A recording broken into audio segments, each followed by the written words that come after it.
wanted to put it on somebody from the university.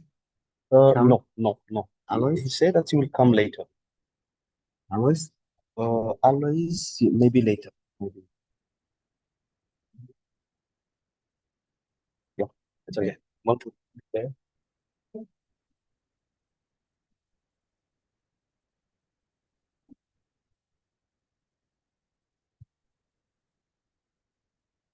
Disposição,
Chacun a sa foi, sa façon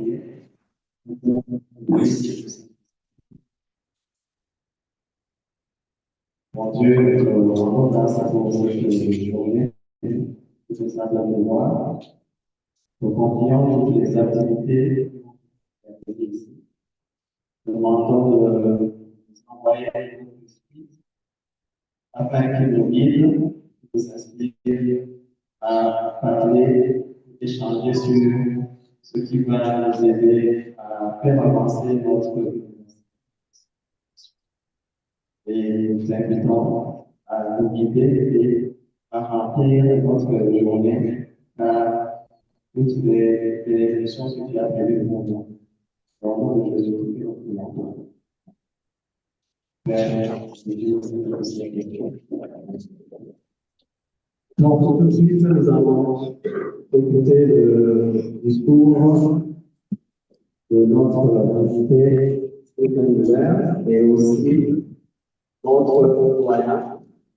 Et puis après, il y aura des communications qui seront données par différents intervenants. Donc, M. Stéphane Hubert, vous avez la parole. Once again, Maramutse. Maramutse. English, the meaning of ISCO, then religion, appreciated when colleague Dr. Alonso Sago, dear colleagues, students, and friends. Also, I would like to welcome the appreciated colleagues and representatives of the state office of my partenariale, on behalf of all of our institutions and in particular the German cooperation partners, it's my great pleasure and honor to welcome you to this scientific and partnership day at ISCO. It's a privilege to be here with all of you who are dedicated to promoting scientific exchange, building partnerships, and contributing to the sustainable development of the world. Let me introduce my person, myself, and my name is Stefan Müller, Germany. I'm the representative of the German Federation of Cooperatives and at the same time the managing director of the foundation ISCO, part of the program today.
la collaboration est possible.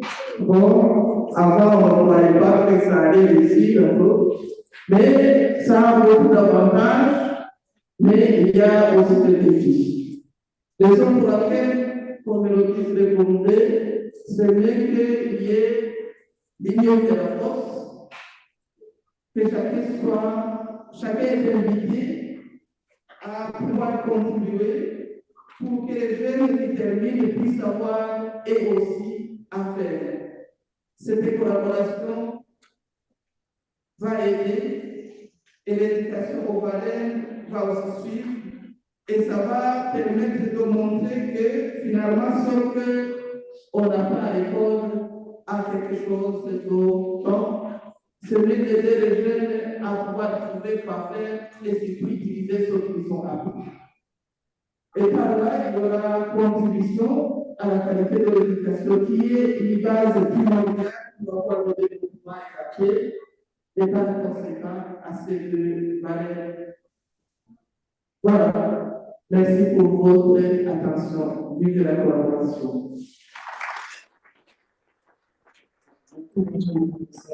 Et surtout, merci d'avoir respecté nous allons passer à la présentation suivante. Je ne sais pas si M. Boubou est là. Donc, rapidement, vous avez aussi 15 minutes. Et après, vous allez revenir ici pour des questions-réponses.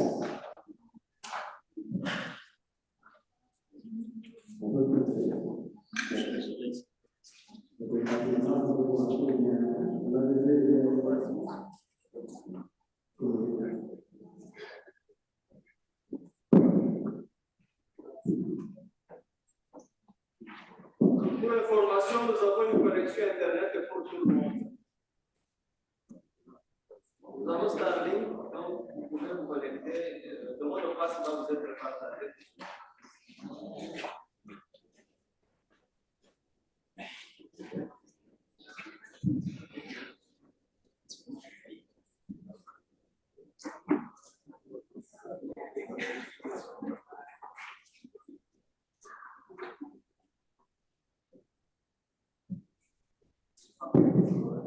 Merci beaucoup pour la parole.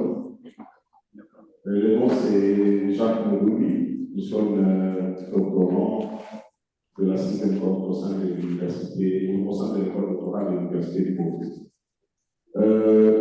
Notre papier porte sur réunir la science et la société, recherche et partenariat pour renforcer la contribution socio-économique de l'université du Congo. Notre présentation s'articule autour des 6 points principaux.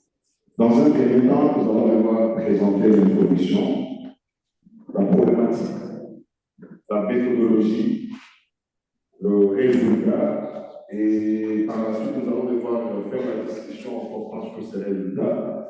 Et enfin, nous allons présenter une conclusion, quelques limites. Bien évidemment, nous allons eu à présenter une feuille de route. Et par la suite, on va présenter également les quelques limites par rapport à cette étude, ainsi que le perspective d'avenir pour ce papier. Alors, parlons de l'introduction. Nous allons d'abord commencer par faire une analyse systématique de la littérature portant sur les 3 points de la mission ou portant sur la 3e mission de l'université, qui est non seulement le service rendu à la communauté. Ça a été le premier élément qui a porté, bien sûr, notre champ théorique, bien que ça ait été prolifique, mais il a été remarqué que beaucoup plus d'études empiriques que nous avons eu à lire, notamment en faisant recours à l'environnement scientifique, il a été remarqué qu'au sein des écosystèmes d'innovation à haute intensité, beaucoup plus de papiers, beaucoup plus d'éléments, beaucoup plus de recherches empiriques qui ont été présentées restent dans ce que nous avons appelé l'intensité capitalistique. Le deuxième élément, c'est part que nous avons appelé la part modeste, que nous avons évalué environ à 10%, là où, si on est sans de revenir sur quelques éléments, parce que là on est en train de parler de papier, pour les articles qui ont été présentés ou qui ont été défendus par rapport à certains chercheurs, il a été remarqué que beaucoup plus de chercheurs, beaucoup plus de présentateurs formulent des limites, ils formulent des perspectives, des recommandations, mais ces recommandations restent dans des laboratoires sans pour autant être mises en œuvre pour la société ou pour que celle-ci soit beaucoup plus intelligente. Et cela nous a amené à dire que cette importance des équilibres signifie que beaucoup plus de modèles conceptuels ou beaucoup plus de paradigmes qui ont été développés pour les environnements riches en ressources sont mal adaptés pour guider l'action là où l'impact de l'université est beaucoup plus vital. Et par rapport à notre recherche, nous avons voulu combler cette lacune et nous avons mené notre étude sur l'Université du Burundi qui a été sélectionnée non seulement comme un simple cas d'étude, mais comme un cas d'étude pratique et critique, représentatif des contextes mondiaux, largement absent du dialogue scientifique et dont l'analyse est indispensable pour développer des théories plus inclusives et pertinentes. Alors, cela nous a amené à présenter les quelques constats, mais aussi différents problèmes que nous avons eu à découvrir, notamment d'un paradoxe. L'Université du Burundi, bien dotée d'un capital intellectuel significatif, peine à traduire ses potentiels à un impact socio-économique tangible à une grande échelle. C'est là que nous avons dit que la plupart des initiatives de collaboration avec la société existent, mais elles sont majoritairement fragmentées, portées par des individus, que nous avons plus tard appelés héroïques, et déconnectées les unes des autres, créant des poches d'excellence isolées. Le deuxième problème était celui, l'Université du Burundi n'est donc pas absente, où il n'y a pas une absence de volonté ou de compétences, mais une fragmentation systémique, et cette dernière est causée par une dichotomie entre les structures institutionnelles, formelles ainsi comme inertes à un dynamisme informel qui ne bénéficie d'aucun soutien stratégique, empêchant ainsi l'université de fonctionner comme un moteur de développement cohérent et unifié. Alors, cette problématique s'adresse ou s'articule autour de trois questions centrales. La première question était celle de quelles sont les structures, le partenariat et les labels qui caractérisent actuellement la contribution socio-économique de l'Université du Burundi.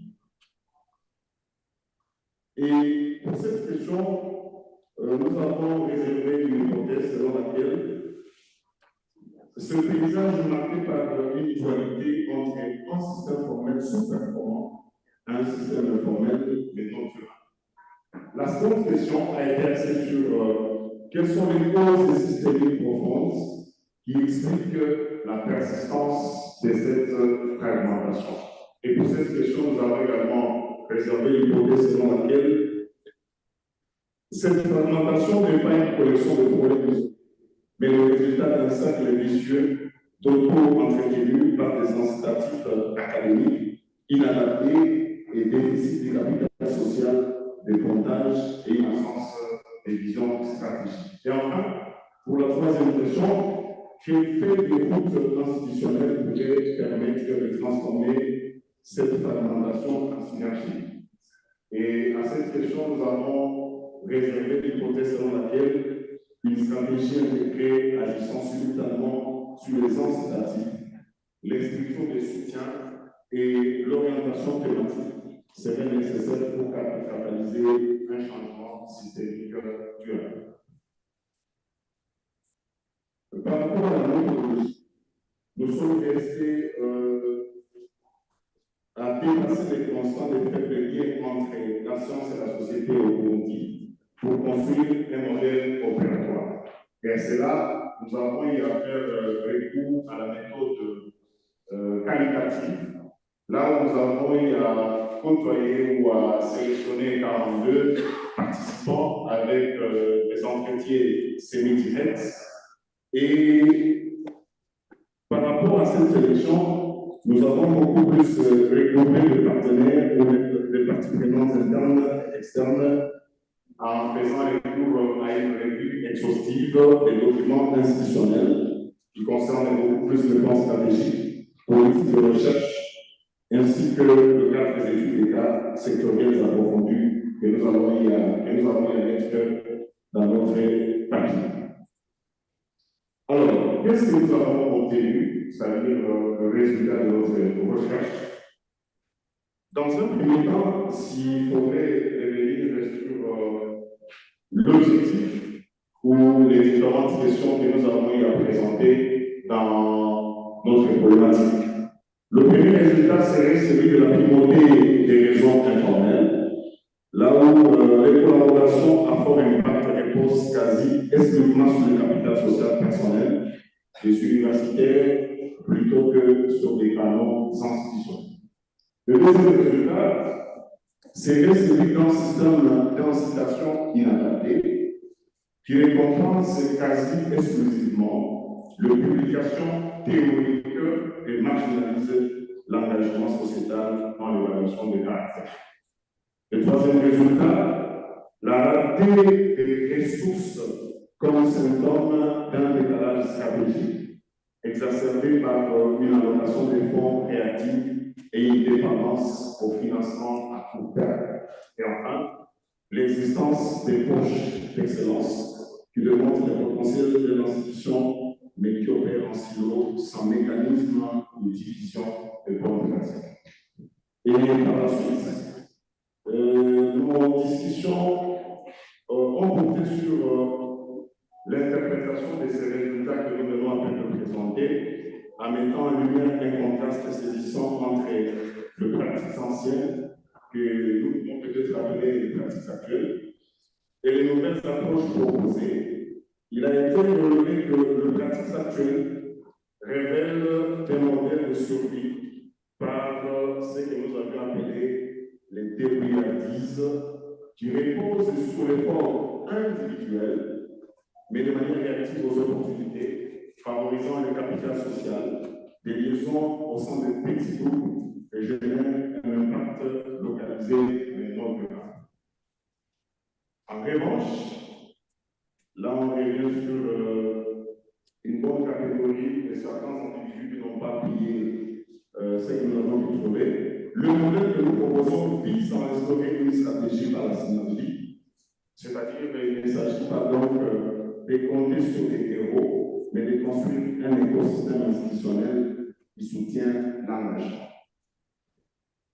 Et enfin, la nuance fondamentale est le passage d'une logique de projet à une logique de mission intégrée, où des structures comme le cadre de l'engagement institutionnalisent le capital social des pontages, où les incitatifs alignent les ambitions individuelles sur une stratégie collective claire et intentionnelle. Pour enfin conclure cette présentation, portant sur le point 6, la conclusion, le limite, ainsi que une feuille de route que nous avons formulée par rapport à toutes les questions que nous avons émises dans notre problématique, ainsi que les perspectives d'avenir ou les recommandations portant sur ces papiers. Cette recherche démontre que l'Université du Burundi devienne un véritable catalyseur de développement, mais qui doit opérer une transformation identitaire profonde. Le principal obstacle n'est pas un manque de potentiel, mais une architecture institutionnelle qui favorise la fragmentation. Par rapport à une globalisation de notre feuille de route, parce que ça c'est justement une ébauche d'une feuille de route, parce qu'il y en a eu plusieurs, vous avez formulé dans les différentes recommandations juste à la fin, nous avons proposé d'offrir un chemin pragmatique et phasé pour démontrer cette architecture et construire un écosystème de synergie en agissant de manière intégrée sur les incitatifs, les structures et la stratégie. Cette recherche a également des limites. Et ici, nous avons dégagé justement une limite générale, selon laquelle notre travail réside dans la nature d'études des cas cliniques, dont la généralisation à d'autres contextes doit être faite avec prudence. C'est-à-dire que nous avons beaucoup plus justement sélectionné l'Université du Burundi, ce qui permettrait à ce que sa nature reste dans un cas unique, avec une généralisation de tout ce que nous avons eu comme résultat, doit être adapté de manière assez fluide ou avec prudence. Ensuite, sur le plan de perspective, c'est-à-dire les recommandations formulées, cette étude ouvre deux voies de recherche majeures. D'une part, la conduite d'études comparatives dans d'autres universités, opérant en contexte de fragilité pour tester et affiner notre modèle. Et d'autre part, le développement d'indicateurs et des cadres d'évaluation innovants capables de mesurer rigoureusement l'impact socio-économique généré par de telles transformations institutionnelles. Voilà, c'est en quelque sorte quelques slides que nous avons écrits pour notre présentation. Nous vous en remercions pour votre aimable attention. Merci.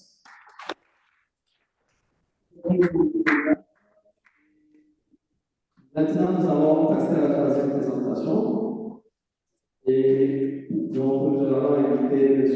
Lalix Limonde à venir nous exposer sur un sujet. Donc, on va le dire, mais je vais lui rapidement. Donc, from unemployment to self-employment. Unemployment. Donc, investigating socio-economic factors of life youth into self-employment include awareness to whether the family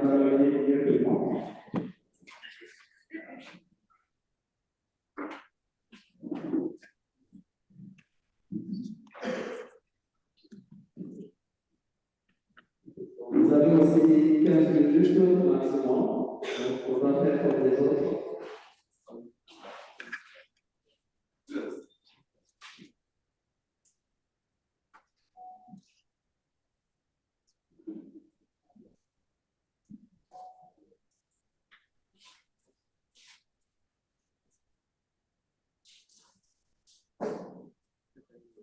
Ladies and gentlemen, distinguished speakers, good morning. Hope you are doing well. As you can see there, here, I'm Khalid Lemons.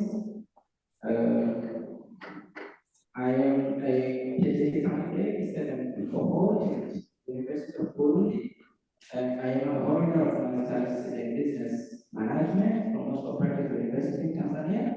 And currently, I am employed in the National University as a master's program coordinator. So, as you can see there, we are going to share some thoughts.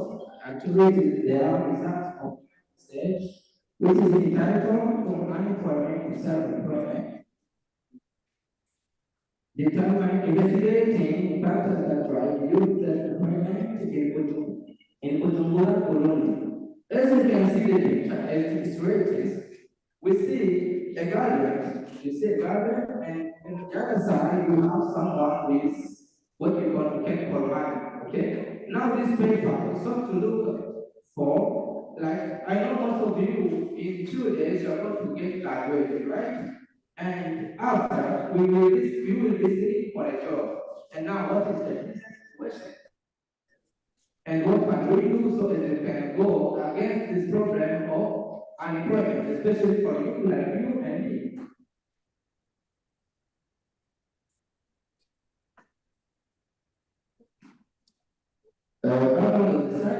Actually, the first thing that we are going to do together, what is self-employment or what is entrepreneurship? is what we want to see together. Self-employment and entrepreneurship are considered effective means of solving unemployment problems. They play a significant role in driving economic growth at both individual and societal level. They support individuals' economic development by providing job opportunities and increasing income. Self-employment reduces the income gap per capita, stimulates economic growth, and increases poverty. It also appears to be a viable solution for people disadvantaged in the wage sector. So this is the importance of entrepreneurship and self-employment.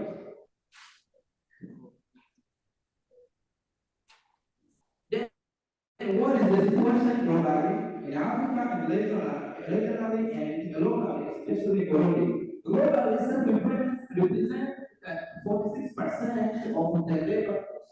46% of all working people globally, they are in self-employment, means that I encourage you people to start thinking, what will you do after graduation? But 12% of this 46%, they are in developing countries, such as Burundi and other neighboring countries. The research in Europe, as you can see, it shows that all the people, they are engaged more in self-employment rather than you. Why is all people, they get more engaged in self-employment rather than you? The reasons are, they've been working, they have money, and they will know when you go to city for a capital, you will be asked to provide a counterparty. And these people, because they've been working now, they can provide that mortgage, so it is easy for them to access capital, right? Second, these people, they have experience. They've been trying this and that, and now they can start a new business because they've got that experience. Coming to Africa, in the North of Africa, self-employment varies between 25% and 48%. Whereas in Southern Africa, self-employment accounts around 75%. There are some issues like lack of capital and like in South Africa, Southern Africa, we identified that the problem of financial resources is the main challenge that you are facing so they can start their own businesses. Coming to regionally, South Sudan was at its peak at the 87.99%, followed by Burundi at 5.5%, Tanzania, Republic of Congo, Rwanda, and at least Kenya. Lack of capital clearly is a problem. Now I'm talking about Europe. We saw that in Europe, all people they get much self-employment rather than young people. And coming to regionally, we still see that people, the problem have been for the same. Coming in Burundi also is not like it's not a night. It is also facing the problem as other countries in neighboring. We can see that 85% is facing actually many people are self-employed that you cannot deny. For instance, we know that more than 90% of Burundi are they are in agriculture, right? More than 90% in agriculture. So showing this result is not actually an opposite of what we already know. And still we can see 14% of young people are unemployed. We see that 85% are self-employed, but still 40% of young people are unemployed. Now, come on. Though self-employment is very crucial for personal and national development, national economic development, a large number of young people prefer to enter self-employment due to various reasons. On one hand, they are stuck with their ideas because of lack of capital and decide to remain idle. Like you got ideas, but you don't have capital, and decide to remain idle without doing anything at all. On the other side, all of us who are equal to study and energy use, right? So people will stay home looking for jobs 1 year, second, third, fifth, and the 10th, still looking for a job, but you cannot find it. Why? As we can see, there is a lot of growth in the private sector first, and the private institution cannot provide jobs to all that. This is what we face, and this is what we are living. Now, what is the problem, and how is the problem? That's the question that I want to think about. First, since 2017, youth unemployment is being increasing significantly. We can see that in 2017, we were at 2.98%. In 2018, we had 3.02%. 2019, we had 3.06%. In 2020, we had 3.35%. And in 2021, we had 3.39. So this shows that there have been an experiment in youth unemployment since 2017, okay? Paradoxically, even those who succeeded to join self-employment campaigns, their performance is unpleasant and contributes less in national economic development than expected. For instance, the SME sector, comprising manufacturing, services, and commerce, contributed only 13%, of the GDP of the country. Why we were expecting at least 50% contribution from SMEs, right? And now, we can imagine ourselves, the government didn't do anything to find a solution for this problem. No, that's not the way. We can see that the government tried like to provide some solutions. To name some, Burundian Agency for Youth Employment, which was created in 2020. The main objective was to give the youth skills to do internship and allow them access the best job. Actually, it's a problem that a lot of young people are facing to find the best job. Second, youth investment bank, which created in 2020, which were there to grant youth credits at a low interest. Economy development and the employment program, PAEJ, the data everybody knows that institution, PAEJ, in 2021 was created with the main objective to provide financial support and capacity building of youth. However, despite all this effort, you can still see that youth unemployment is still a perpetual problem. Now, what is the gap? When talking about the gap, actually, this problem of youth unemployment has been a problem not only globally but worldwide. Okay, so researchers have found a key difference in this problem, saying how can we solve this problem of unemployment? Okay, then you can see that several researchers have been conducted as well, for instance, in Tanzania, UK, Uganda, and Kenya, and elsewhere. But we can see that less studies, two studies focus on youth and challenges they face on their way toward self-employment. Nevertheless, the best of to the best of my knowledge, I mean, researchers' knowledge, and today I am. Basically, researchers reported self-employment and entrepreneurship is still lacking in both. Therefore, this study aims to fill this knowledge and contextual gap. Why knowledge and contextual gap? The researches which have been done elsewhere, we have different contexts. Then we cannot generalize their findings that come to apply them because we have our own reality and our own truth, right? So that's why you have to conduct our own research to find out what is happening. So this study was guided by the following research question: what socioeconomic factors influence youth self-employment and economic work? And this study was guided by the research due-based theory. I'm not going to debate a lot on this, but what we can retain is that it just says the theory enforces the significance of founders access to the resources, a key predictor of entrepreneurial opportunities and the growth of new ventures.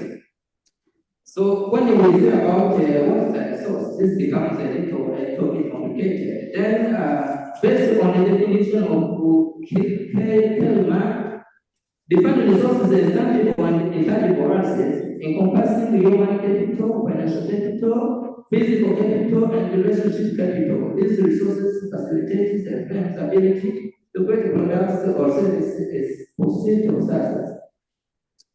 This is the most as you can see, the independent variables, actually the socio-economic factors, which was presented by measured through financial resources, social network, and background.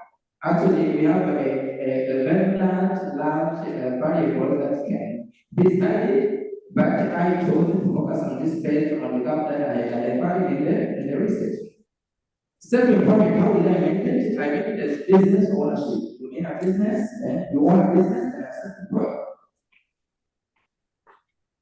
Research methodology, the research design that I use is the processional design, compositional research design. This to me, this study, the findings that I got there, that's for this period. After 5 years, the findings might have changed, right? The situation might have changed then. This processional research design to me that what I studied is for the current situation, current period. A geographical coverage, I covered with Angola. Then what was the sum for target population? The target population was you, aged between 18 and 55, who are self-employed in formal and informal sectors. Sample size I use like youth in self-employment. It is a kind of a non-population, so a non-population is social and popular. So first I can go straight forward, actually time is not our friend. Talking about measurement, financial resources access the measured as being able to gather enough or required capital to start a business. This is what I mean by financial resources. Entrepreneurs were self-employed people or entrepreneurs that someone is connected with, as well as friends and family members. Family background means what the family is engaged in. I think the public can use on whatever. The descriptive analysis, we can see that I asked three questions. The first one was to measure financial resources. The first one was I was able to get enough resources to start my own business, right? So we can see that the majority of respondents they on the left side shown this up. Thank you.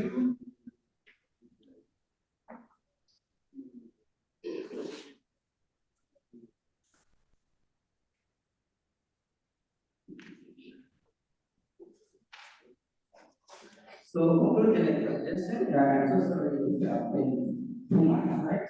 So don't get fed up when it is a bit, right? The study showed to figure out the socio-economic factors that determine youth employment engagement against the backdrop of rising youth unemployment worldwide.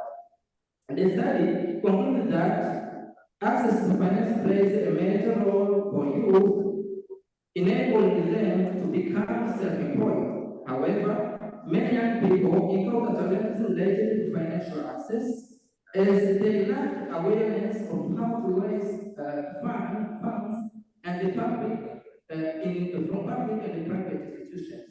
According to the researcher, accordingly, the researcher suggested that fund and loan providers should regularly organize workshops and seminars to provide rehearsal information about available loan opportunities, eligibility, and application process. Actually, I found that many people they don't know what are the funds so that they can access loans and funds from public and private institutions.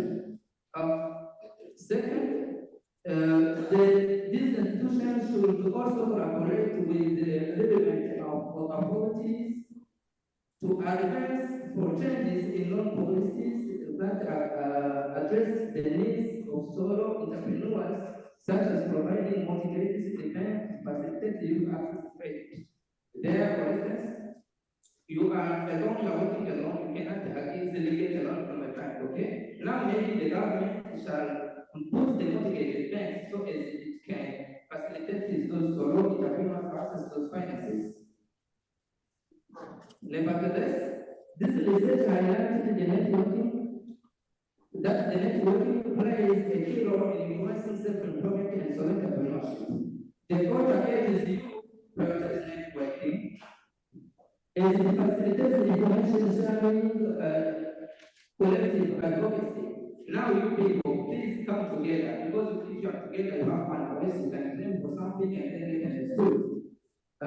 This partnership can help cooperative focus loan requirements and enhance.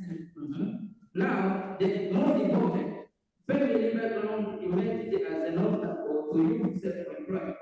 You see, our families sometimes are preventing us from starting our businesses because they qualify that someone who's employed as the one who's successful, right?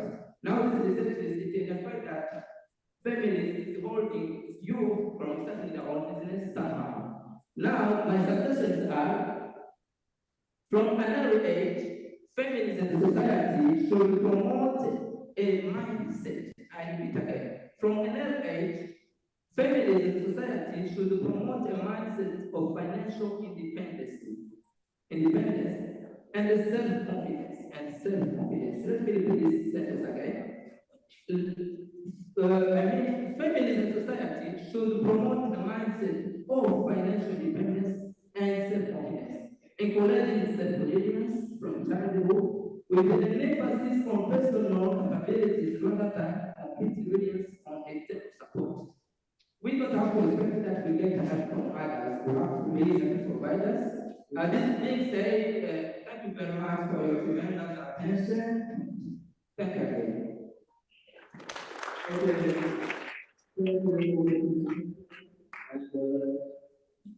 we are going to listen to another presentation. And I hope that all of the questions or other concerns will be presented after the questions. So now we are inviting Mr. Henry Rogan.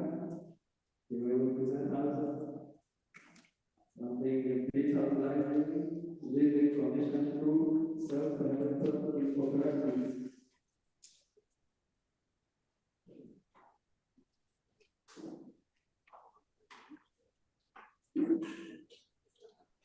Amahoro. Iniziai Kubabone.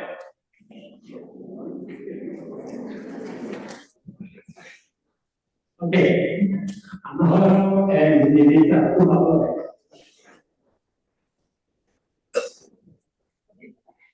First of all, I think it's alright for me.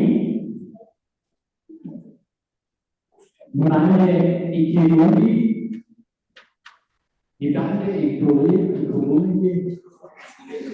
okay, all of you, okay. Wie parlez français? Okay, I only a bit. Who speaks English?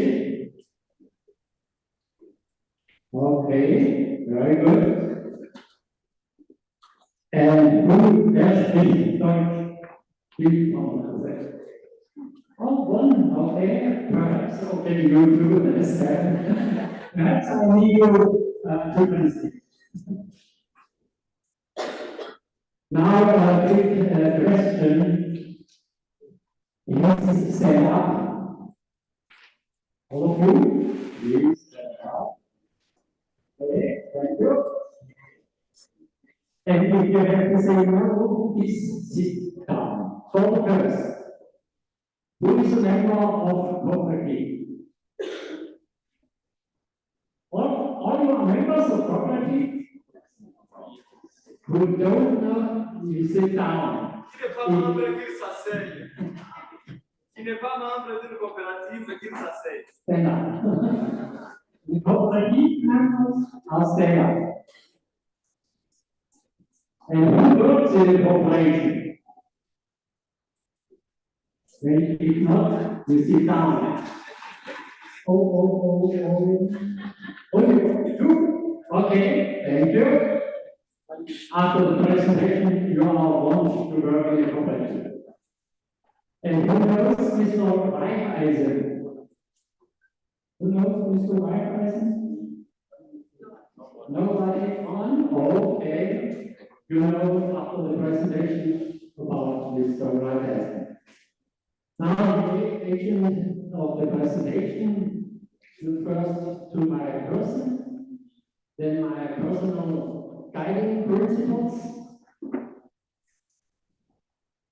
and then the history of cooperatives in Germany, and the cooperative idea and its implementation in Burundi. And the last vision for the future and opportunities to get involved. I show you in Francais, but I speak in English. About me, a short biography. I was born in 1957 in Germany, near Stuttgart, that's in the south of Germany, Baden-Württemberg is the country. I lived for over 25 years in Watchwire, that's also in the south and the oldest town in Baden-Württemberg.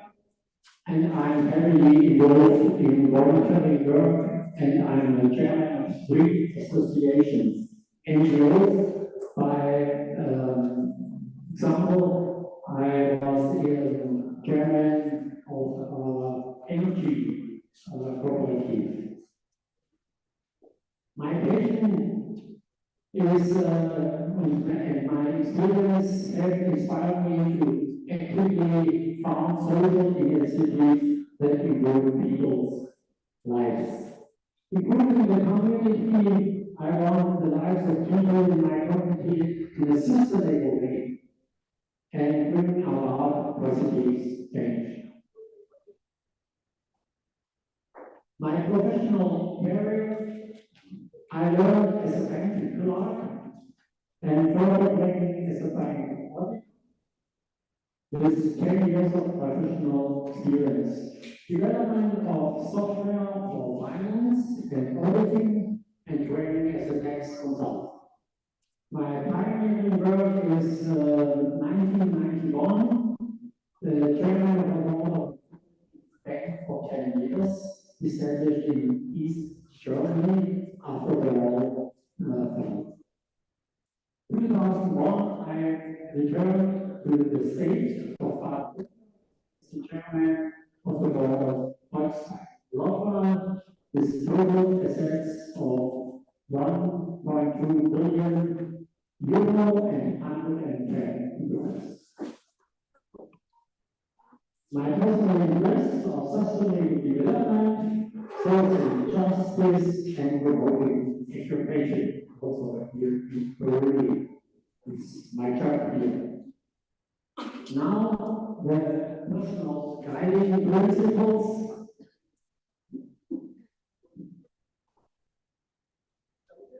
Only those who know the past can understand the present and shape the future. He says August Taylor, social reformer, 1870. And the next, ask not what your country can do for you. Ask yourselves what you can do for your country. That was John F. Kennedy, US President, around about 1960. And the last, what individuals cannot achieve, they can achieve by many. It was really well done for my country. The history of Germany, the living conditions and housing world in around 1840 was, I think, the same of in Burundi now. The rural areas in Germany are affected by poverty and limited access to basic resources. Economic opportunities in rural regions are often limited, which certainly affects people's quality of life. The poor, like living conditions, require joint efforts to improve the quality of life. You see, it's like the same here in Europe. But it was in Germany about 200 years ago.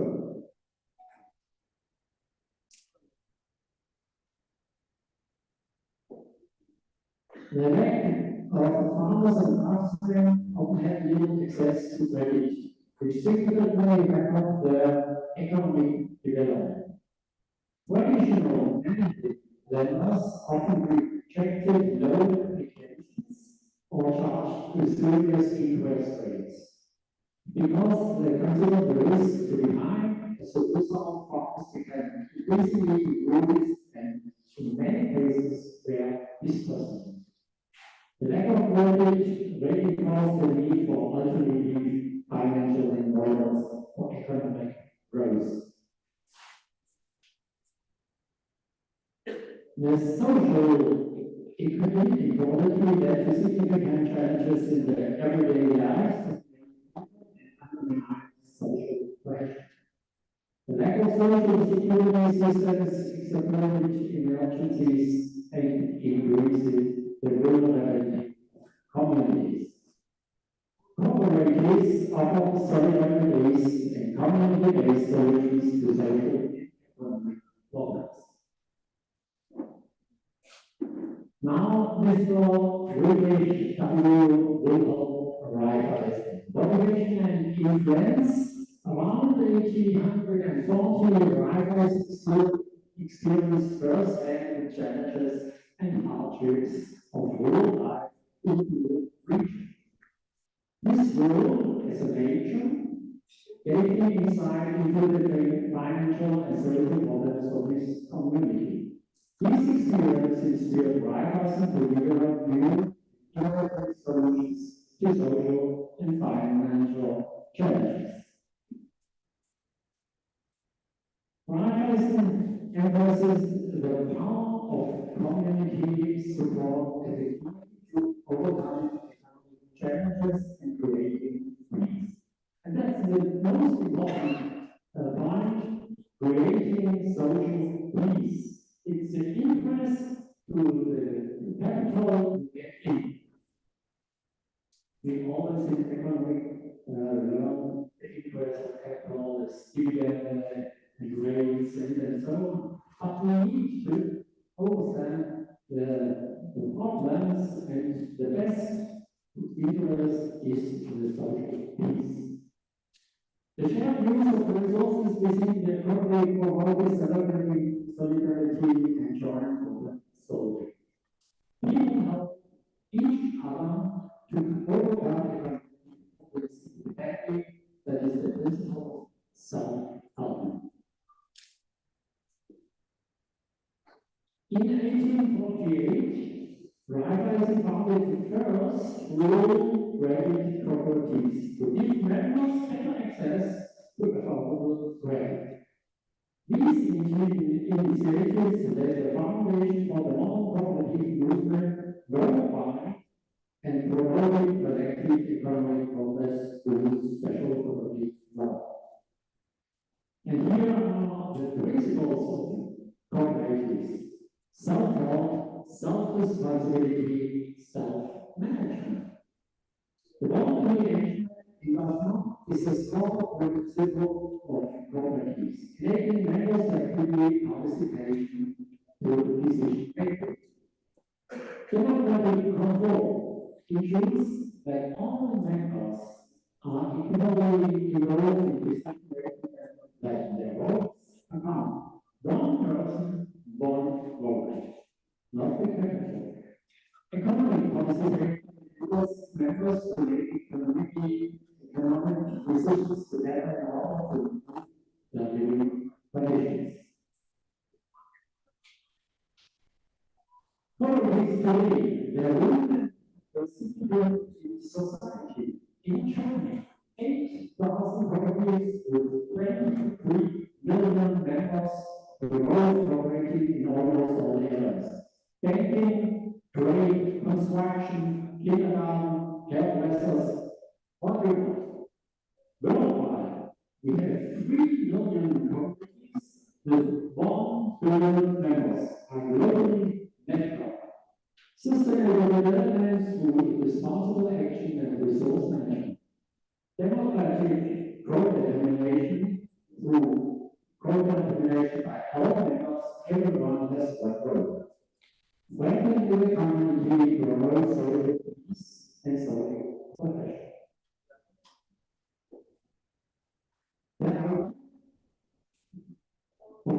completed its implementation fully.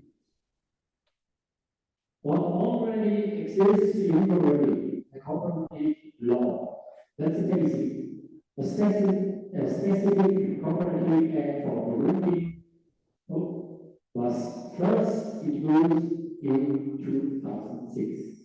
Existing cooperatives, there are now currently 3,000 registered cooperatives globally, mainly active in agriculture, trade, and microfinance. The most important sector is coffee, cooperative association, and some microfinance in the outside. They are working. This is a foundation that needs to be strengthened. Access to financial resources, cooperative facilitate access to necessary material and financial resources for their members, which increase economic stability. Shared use of natural resources and training and support expertise, promotion of personal responsibility, and strengthening the sense of community. Only together we can do it. My career. A cooperative is the best form of business in the economy. The focus is on people, not the capital. Everyone involved benefits, not just one person. We don't need Elon Musk. And critical and said, what one person cannot achieve alone, many can. How do we manage an ideal and form a cooperative structure? Defining the purpose and significance of the company. For example, for construction, drugs, energy. Find lots of people who want to get involved. Build in the local stakeholders with your own ideas. Hold the family meeting. Elect the people for the structure, executive board, and supervisory board. Register the cooperative, take legal action, and the first meeting of the respective committees establish a strategic plan with specific goals and individual program steps. That find you all in the model states. The basic rules for members maintaining respect, honesty, and peace promotion. And now, at last, the vision for the future and how to get involved. Long-term goals and strategies. In which areas is an action need? Examples for enable housing with a good quality of life, establishment of building cooperatives. Improve agricultural conditions for farmers, new agricultural economic cooperative. You have to think about new products in the agriculture. Please go quickly. Okay, sustainable and affordable energy and the energy cooperative and extension of microfinance projects establishment of microfinance funds. These cooperatives strive for sustainable development through social and economic progress. You have the voluntary, you have the support, and you have the spring economy. The experience, the prosperity, it is the result of charm, of love, curiosity, and entrepreneurial spirit. Education, lifelong learning. You don't have to reinvent the wheel. You just have to learn how to use it. Everyone that comes now. Creating a sustainable life. There is no security without achievement, no prosperity without effort. History belongs to those who write it, the future belongs to those who shape it. And then all, let us work together on the future. Here's to successful collaboration. Because what one person cannot achieve alone, many can achieve. It's now your turn. On that person.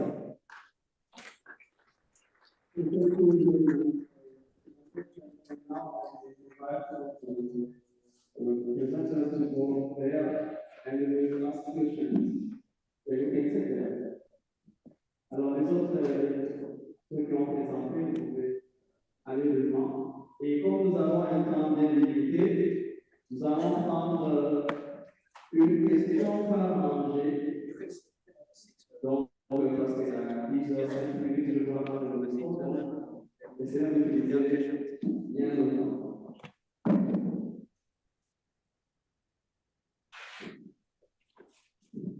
Alors, donc, une question avant, parce que si on a un peu de temps, on pourra poser un autre tour. Donc, quelqu'un dans le débat pour poser des questions.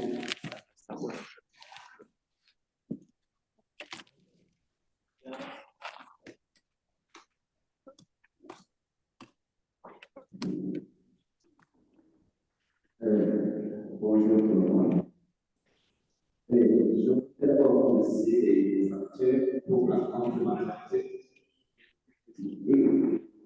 Et je voudrais adresser ma question à celui qui a présenté sur le chômage, le problème du chômage. Donc, c'est complémentaire avec cette question. Mais ici, en premier, nous avons montré que les jeunes étaient un peu de ce qui est normal, Alors, comment se fait? Donc, en fait, moi, je fais une proposition.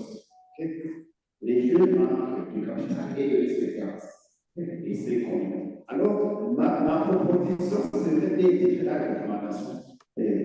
D'anticiper, de mettre les gens dans la retraite. Enfin, c'est des modèles qui existent spontanément. Plutôt que de demander les jeunes d'aller créer des emplois, mettons les gens c'est pas et puis donnons ce qu'ils veulent d'aller se passer. Puisque les organisations sociales, la dernière phase de votre c'est celui qui connaît le passé, qui fait comprendre que ça est passé. Donc, les jeunes manquent d'efforts des organisations sociales. Donc, c'est ça ma proposition. La seconde proposition de ce domaine, c'est de donner déjà l'activité à votre expérience. C'est ça que je peux créer des emplois et puis commencer à initier à l'origine. Je vous remercie pour le travail. Une question par rapport à ceci, on a scientifique ou pas? La question dans les deux autres rangées.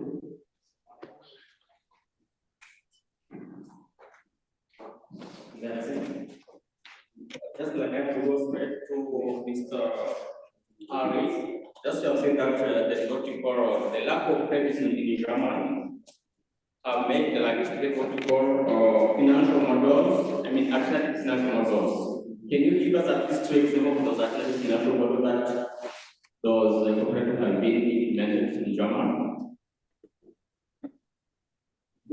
I think I can repeat no more. Just in your presentation, you make that there is a lack of credit in Germany. So that when the cooperative have created what we call alternative financial models, then I need at least 2 alternative financial models that this cooperative have been identified.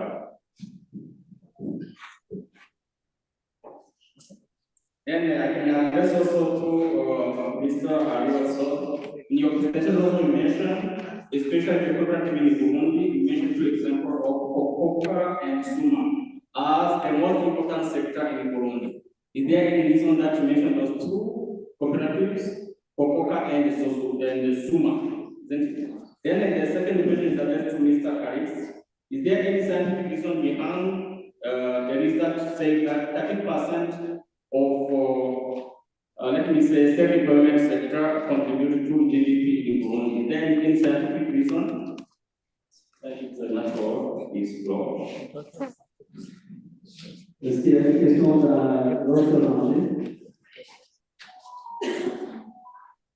Bon, non. Bon, vous pouvez donner la parole. Bonjour, merci à tous et félicitations encore pour les présentations excellentes. Bon, moi je m'appelle Aurélien Serge Leco, je connais bien la mise en œuvre des projets aujourd'hui parce que j'ai travaillé pendant plusieurs années à Londres. Donc je connais très très bien plutôt le terrain dans ce pays-là. Alors, moi, ma question va à vous, doctorant. Alors, si aujourd'hui vous étiez embauché à, par exemple, la Braroudi, ou même à la BRB, hein, quelle serait votre contribution à aider une institution comme l'Université du Burundi qui vous a formé à rayonner et à guider la prise de décision sur la base du travail que vous avez fourni? Très honnêtement, j'ai eu beaucoup de mal, par exemple, à comprendre comment vous avez réussi à tester votre hypothèse de base. Donc, ce serait ça pour moi. Merci. Ok, merci beaucoup. Donc, vous pouvez commencer à répondre pour la première série de questions. Est-ce que c'est ça? Okay. The first question was about unemployment. If you have something to say, you can say it was about unemployment here in Burundi. I speak in English. The first question was about capital and how to get together. Right as in 200 ago takes the rich person and the poor person together in a property and get such a way to the capital. No capital from outside. Only the people in the region, the rich people, get the capital inside and get, that's the interest, the social peace. Today, you have rich banks, banks, cooperative banks, and they have their own capital. The cooperatives make the capital also from the members, but also from the own.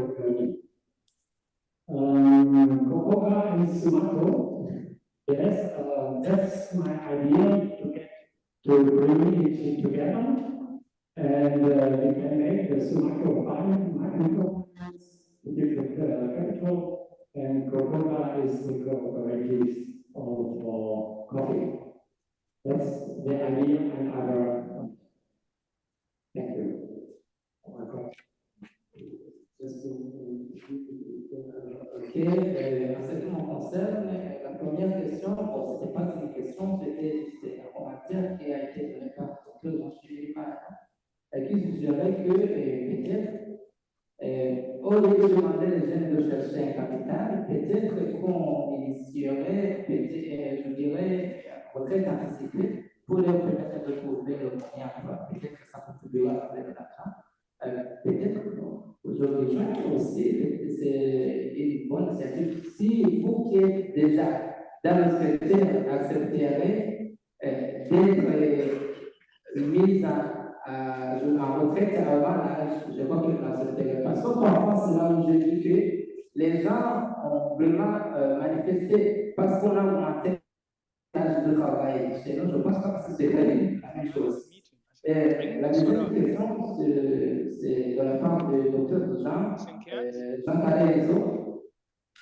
He was asking if in my presentation, I said that 15% of self-employed, like in the people of Burundi, the self-employed people contributed on like 15% of the GDP. And now I'm asking you, do you have a scientific proof or reason? Yes, of course. Those statistics, I got them from the report published by ISCO, now ISD, in 2021. So there are statistics that are from the, I go from the area. Thank you very much. Pour répondre à la question de la santé d'enseignement, si vous êtes engagé.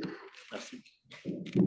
Merci beaucoup pour la parole. Krokodile sind nicht so weit im Land. Je voulais revenir sur la question très pertinente de l'assistance. Gleich telefonieren.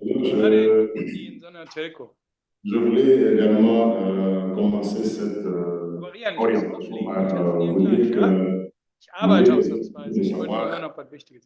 Quelle serait ma contribution si aujourd'hui je suis engagé ou je suis récupéré comme étant un leader au niveau de la brasserie, c'est ça?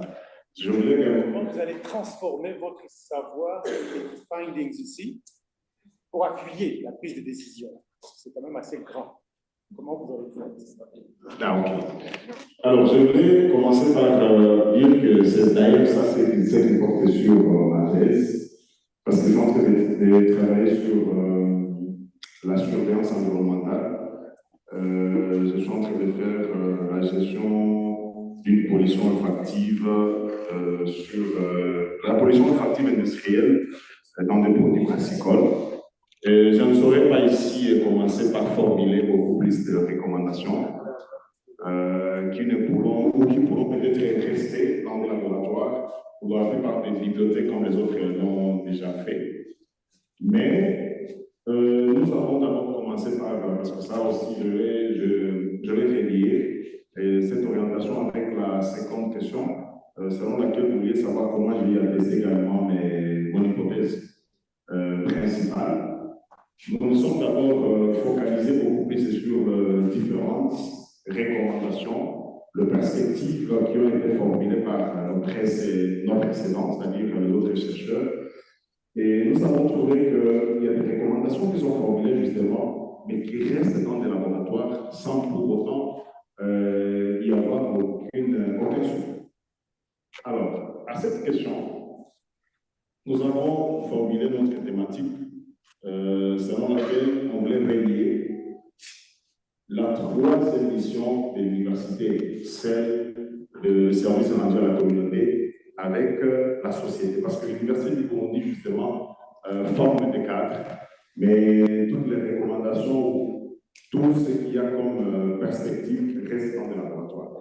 Et à cela, nous avons commencé d'abord par identifier quels sont les éléments nécessaires ou comment est-ce que nous pouvons amener le responsable, les leaders, à pouvoir mettre de côté cette façon de considérer, je dirais, ces recommandations d'une manière fictive ou d'une manière passive.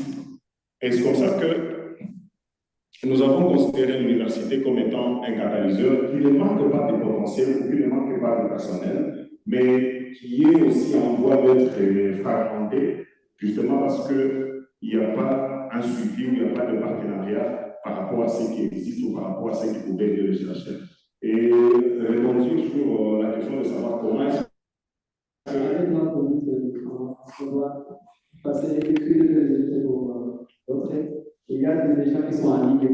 Comment est-ce que je vais permettre ou je vais aider l'université à rayonner dans cette façon-là?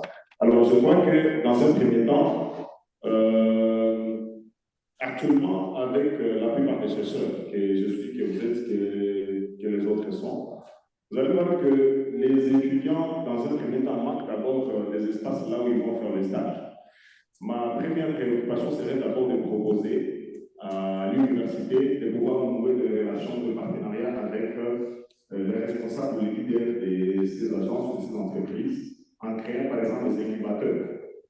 On peut créer des incubateurs qui pourront peut-être permettre à ces étudiants, au fur et à mesure qu'on est en train d'avancer, vu que ces étudiants seront en train d'acquérir des expériences, ça pourrait faire en sorte que l'université puisse également contribuer à cette émergence, justement parce que vous allez voir actuellement, il y a de ces étudiants et de ces jeunes chercheurs qui finissent également les études, mais on commence à leur demander, vous avez par exemple combien d'années d'expérience par rapport à votre carrière. Alors, cela pourrait permettre à ce que l'université en crée des partenariats. Moi, je souhaiterais qu'on puisse créer plus des incubateurs qui pourront faire en sorte que ces jeunes soient engagés et l'université du Burundi puisse rester dans cette focale d'émergence. Merci. Merci. Merci.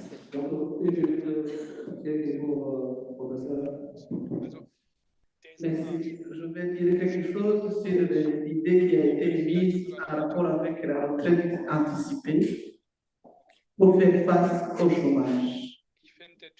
C'est une idée, mais comme nous sommes dans le domaine universitaire, ça on peut considérer ça comme une hypothèse à vérifier. On devait éviter à prendre des décisions comme ça parce qu'on risque de pouvoir résoudre un problème et créer d'autres. Donc, ce qui commencerait probablement, c'est de mener des recherches approfondies pour voir pourquoi ce problème de chômage. Et par après, on peut se poser des questions aussi. Si les gens qui sont mis en retraite anticipée, est-ce que les jeunes qui n'ont pas de l'emploi pourraient les remplacer parallèlement? Est-ce que les compétences liées et peut-être aussi, on peut mener aussi une recherche d'action au lieu de rendre obligatoire, plutôt donner possibilité à ceux qui veulent de faire une retraite anticipée. Et comme ça, on va évaluer est-ce que cela. Nous, ce que nous sommes en train de faire, on propose la collaboration entre ceux qui sont sur le terrain, qui sont en train de travailler avec ceux qui n'ont pas d'emploi.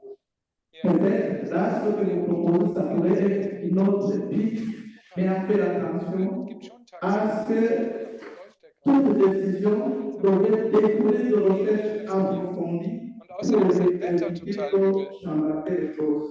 Merci. Merci beaucoup. Merci à tous les on va passer à une série de activités qui seront faites principalement en ligne. Vous avez les gens qui sont déjà qui nous attendent. Et donc, pour les autres questions que vous avez éventuellement, donc on va vous donner les contacts de ces préparateurs pour pouvoir échanger par. Voilà. Merci beaucoup, M. Sylvain, déjà pour le travail. Je peux demander à l'audience d'applaudir. Die Tropenklima erlebt. Der ist ja jetzt quasi in den Tropen. Das ist schwül ohne Ende, heiß und schwül, da schwitzt ich gerade voll. Okay, muss wieder zurück. Ich schicke dir die Nummer, also jetzt wäre erreichbar. Denk nur daran, dass du sofort auflegst und er dich zurückruft. Du musst sonst eine horrende Nummer rechnen. Tschüss. Donc, pour la deuxième partie, nous aurons deux présentations qui sont vraiment en ligne et des témoignages pour les étudiants qui sont ici. Alors, je demanderai à ces étudiants qui ont été désignés d'être prêts parce qu'on va essayer d'utiliser le temps pour une fois. Donc, alors, now, we have 2 years from Journée.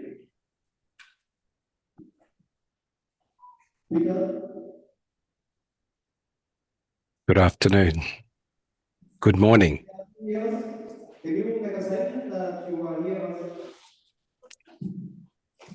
Yes, thank you.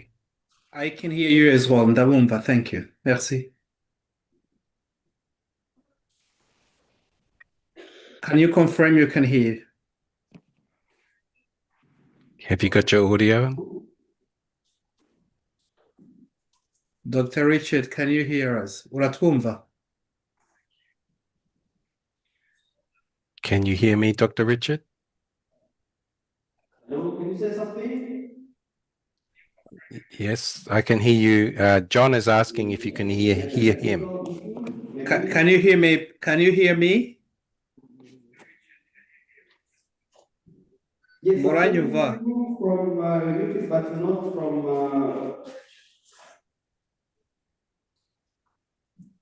Okay, keep trying. It must be from your end. Nibaza ko ari wanyu kubera hano ndabumva neza. Now it's okay. It's okay now? Yeah. Peter, do you want to try as well? Test your audio there? Yes, can you hear me? Good afternoon, good morning. And maybe you can Yes, I believe they can hear me. Okay, great. Good, thank you. When you're ready, should we start now? Yes, we are ready.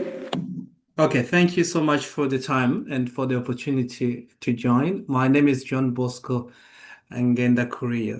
I believe most of the audience is Burundian there anyways, and you can tell from my last name, I'm from Burundi, from Gitega currently, but actually previously from the Karusi province, Gitaramuka. So very pleased. This is in my interest as a Burundian, but as a citizen of the world as well. So myself, and I'll let you introduce yourself, Peter.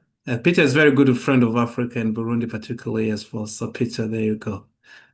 Good morning, everyone. It's lovely to see you. I'm coming to you from the Gold Coast in Queensland, Australia, and it's really my pleasure to be with you today to share communication and understanding and perhaps how we can develop a good relationship with your university. So thank you for the opportunity. Very pleased to be there as well. I'm joining from Brisbane, which is not far away from the Gold Coast, so we're just neighbors here. So myself and Peter are going to talk about opportunities, really, how we can bridge continents. I mean, using Burundi as a case study, but what we can learn from collaboration between Australia or Griffith University, to be precise, and the University of Burundi can be used to broaden engagements between universities in Australia and in Africa. And I think we're here to really highlight a few opportunities, a few ways of actually fostering that kind of collaboration. Next, Peter, I think you're in charge of the slides. So what we were hoping to cover today, and not we have actually been given 7 minutes each, so not so much we can cover, but we are hoping to be able to share the best practices in research, teaching and learning, and strengthening pathways for Africa and Australia collaboration in a very simple way to start with, because the more sophisticated ways of collaboration gets complicated because of the range of other complexities which continue to shape relations between countries. Visas, for instance, it's not easy to travel from Australia to Burundi, or from Burundi to Australia rather. So, but there is a few things we can do online. In the case, I mean, today is an example. We have been able to engage with you distantly from Australia, and I think there are opportunities without needing to travel nowadays. So we were hoping we could actually talk about avenues for collaboration through research and collaboration.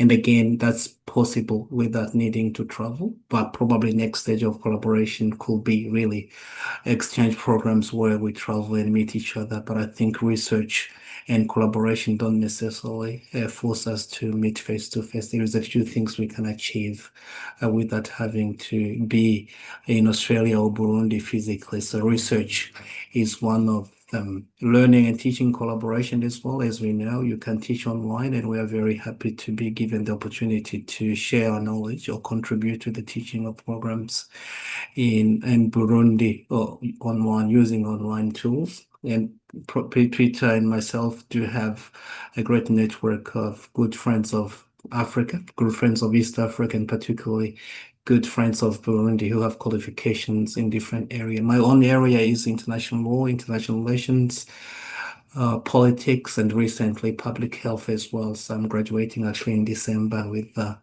another master's of public health.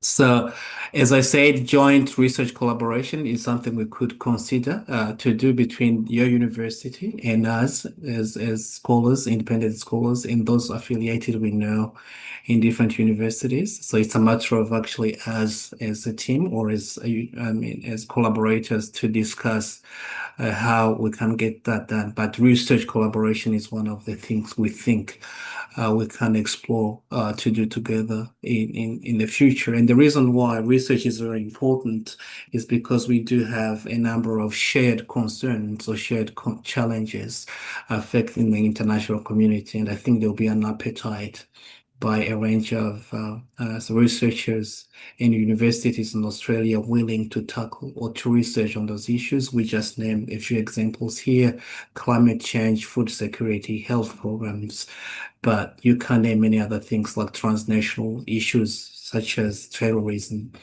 and such things like that. There are also possibilities for us as researchers, both on the Burundi and Australian side, to do co-authorships of research projects and apply for joint funding in case our collaboration gets further ahead.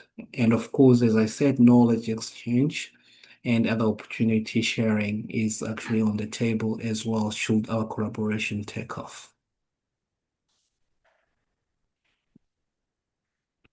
Thanks, John. It's over to me now to talk about teaching and learning, and it's been my privilege to serve as the Director International for the Griffith Business School for 8 years, and then recently to take on the EQUIS accreditation of the business school, and now I'm back to my normal teaching and research load. And I have a great interest in researching and developing collaborations in East Africa. So one of the ways that we can cooperate is something called COIL. COIL's been around for a few years now. It's called Collaborative Online International Learning. And we have employed this with a number of universities where we work on entrepreneurship projects together, where both sides contribute their ideas, and particularly when it comes to solving bigger problems. So, for example, climate change problems, or involving people who maybe have disabilities in the workforce, or involving people who may have different issues that are affecting their lives, particularly those issues around the Sustainable Development Goals. So well, the way it works is that you have teams from the two countries coming together, and they form one team to identify a problem and then to suggest solutions and work out solutions. And they do an assignment piece around that solution that they suggest. It involves collecting information from both countries and to find areas that may be of common concern, and then getting the great minds of two countries working together to achieve solutions. Another way is to have seminars and exchange information. One of the big issues we're facing at the moment is the involvement of generative AI, ChatGPT, for example, in assessment. How can we use it constructively? How can we avoid students just taking the easy road by referring to AI? What can we do to incorporate it into our teaching and research? And so this is an issue that we're grappling with at the moment, and we welcome different ideas in order to solve that problem. But we could perhaps have a joint seminar, as we have had with other universities in Japan, in China, and also in Kenya. And then there is a possibility to work together in developing curriculum. So I teach a course on international trade negotiation, international business, and we always have guest speakers involved in that teaching, and also to consult them as we design the course. So I have those speakers join online and to present their perspectives. And I've also do that regularly with other universities, where I'll come and present perhaps an issue on Australia, and I have an expertise in China, and also I've presented on how to do business in China and in the Asia Pacific in general. So that's another area that we can cooperate on. A further area is to develop programs together. So I'm very pleased to announce something today, that my PhD student, second PhD student from Strathmore University in Kenya, just was awarded his doctorate today. He was finally finished his degree. And the way we worked this is that I went to Strathmore. I had a few visits there in Nairobi with staff, and we developed an agreement where what happened was that we would sponsor the PhD students for their tuition, and the Strathmore University would sponsor their living costs. And so these students came for 4 years to do their PhD with us, and they We had a supervisor from Kenya as well join us online. In fact, he also one of them visited us at one time and presented a seminar. And we then, these two students are just graduating, just one today and one about 2 weeks ago. I also went to Strathmore University to develop a week-long seminar with students on how to prepare PhD proposals for international university applicants. And that was also a successful part of the collaboration. We've also worked together in some funding arrangements from something called the Australia Awards, which is awarded by the Australian government. We developed a joint program in the Africa Continental Free Trade Area, how to develop intra-Africa trade. And that program would involve people from different countries, including Burundi, who came together for that particular program. So that's another opportunity. There is funding available for that in the funding rounds. So that's some ideas, and I've made it work in Kenya. I've tried also in other countries. In Nigeria, we didn't have much success there, and we also did not have much success in some of the other countries that I visited, although I have got some collaboration going with University of Juba in South Sudan. So we would love to cooperate more with Burundi as well. And the idea today is actually to tell you we are here. We are very willing to work with Burundi to contribute where we can, decently or visit. You do come to Burundi. That's my home country anyway. So, but we are actually prepared to support in every way we can. So if you have any questions, feel free to ask us. Thank you very much. Thank you very much for your presentation. Maybe a little explanation.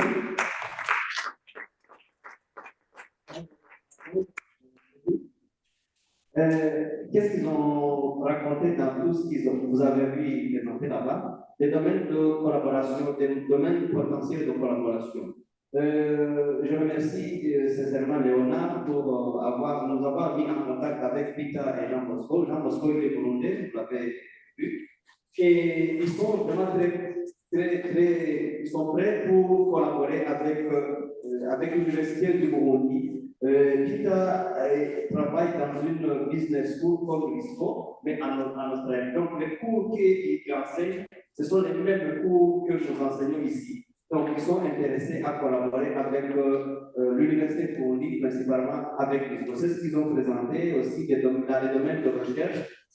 Dernièrement, quand il y avait un séminaire à l'école doctorat, j'avais donné leur contact pour que les doctorants puissent les contacter, puisqu'ils ont dit, nous sommes prêts à aider dans la recherche gratuitement sans frais. Donc ça, c'est un domaine de collaboration. Et ce qui est très important, c'est qu'ils sont ouverts à d'autres idées de collaboration.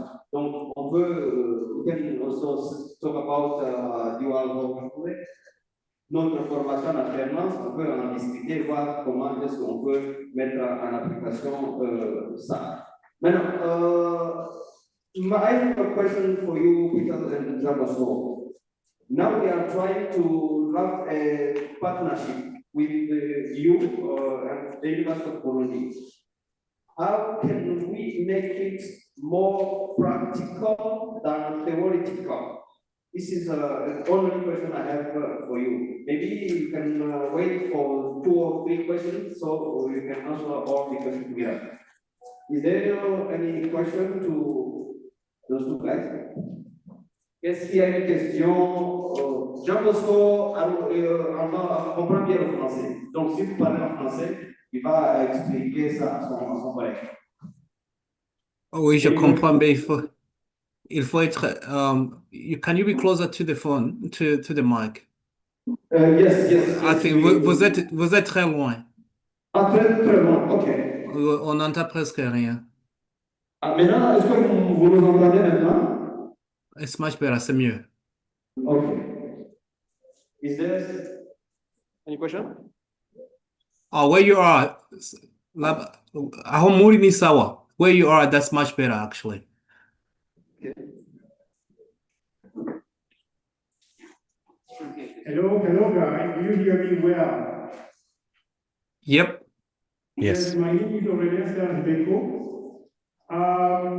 In the past, here, the very past, the World Bank, for which I was part of, was actually funding a program to support the country to build a base, technical level of economic engineers and statistics. And this program was actually meant to address the very basic, bottlenecks, because all around here, I know the country for now almost 15 years. There is knowledge, but it's the practical aspect of it, this collaboration. For instance, condition of living. This program used to pay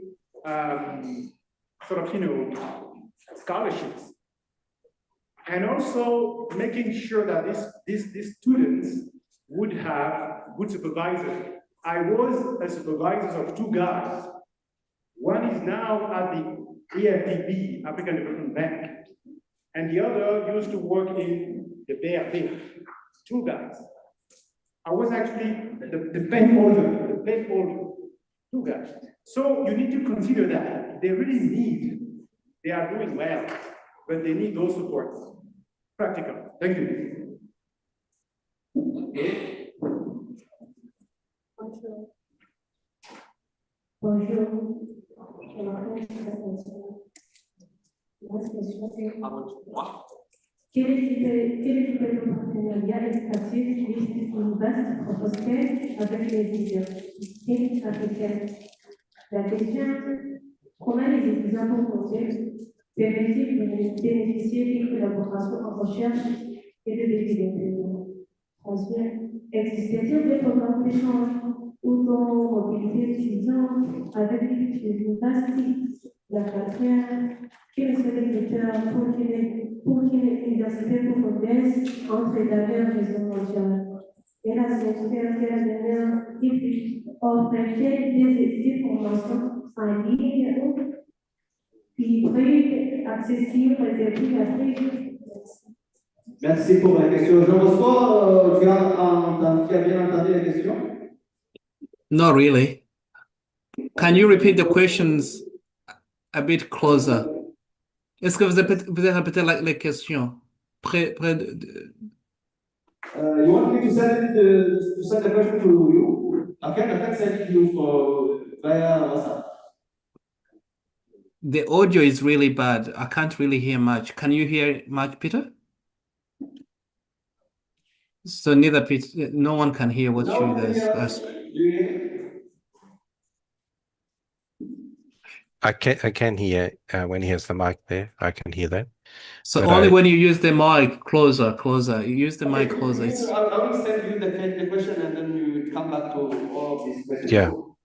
Maybe text the questions if you can. Yeah. Une dernière question pour les deux, Stéphane? I was hearing you now. I don't know. So it was much better now, Dr. Richard. I did hear the previous two questions, so I can answer those any time that you're ready. You can start to answer to the two questions and then Yeah. I will send you by WhatsApp the remaining questions. Sure. Yes. Yeah, I think one question about the issue of the practical assistance. And of course, we have to find projects where there is an ability, where there already has been work in identifying problems so that we can work together. As we rely sometimes on government funding here, we find that the climate for an interest in funding waxes and wanes, and there are times when everything seems closed and there are other times that everything seems open. For example, that particular seminar in the Africa Continental Free Trade Agreement. So it's a matter of identifying those opportunities and working in them. There is, in fact, a network of called the Australia Africa Universities Network that does have some funding available for joint projects. And that's another source of funding in order to address practical needs. In terms of where we could start cooperation, I do find that research is an attractive option for us to commence.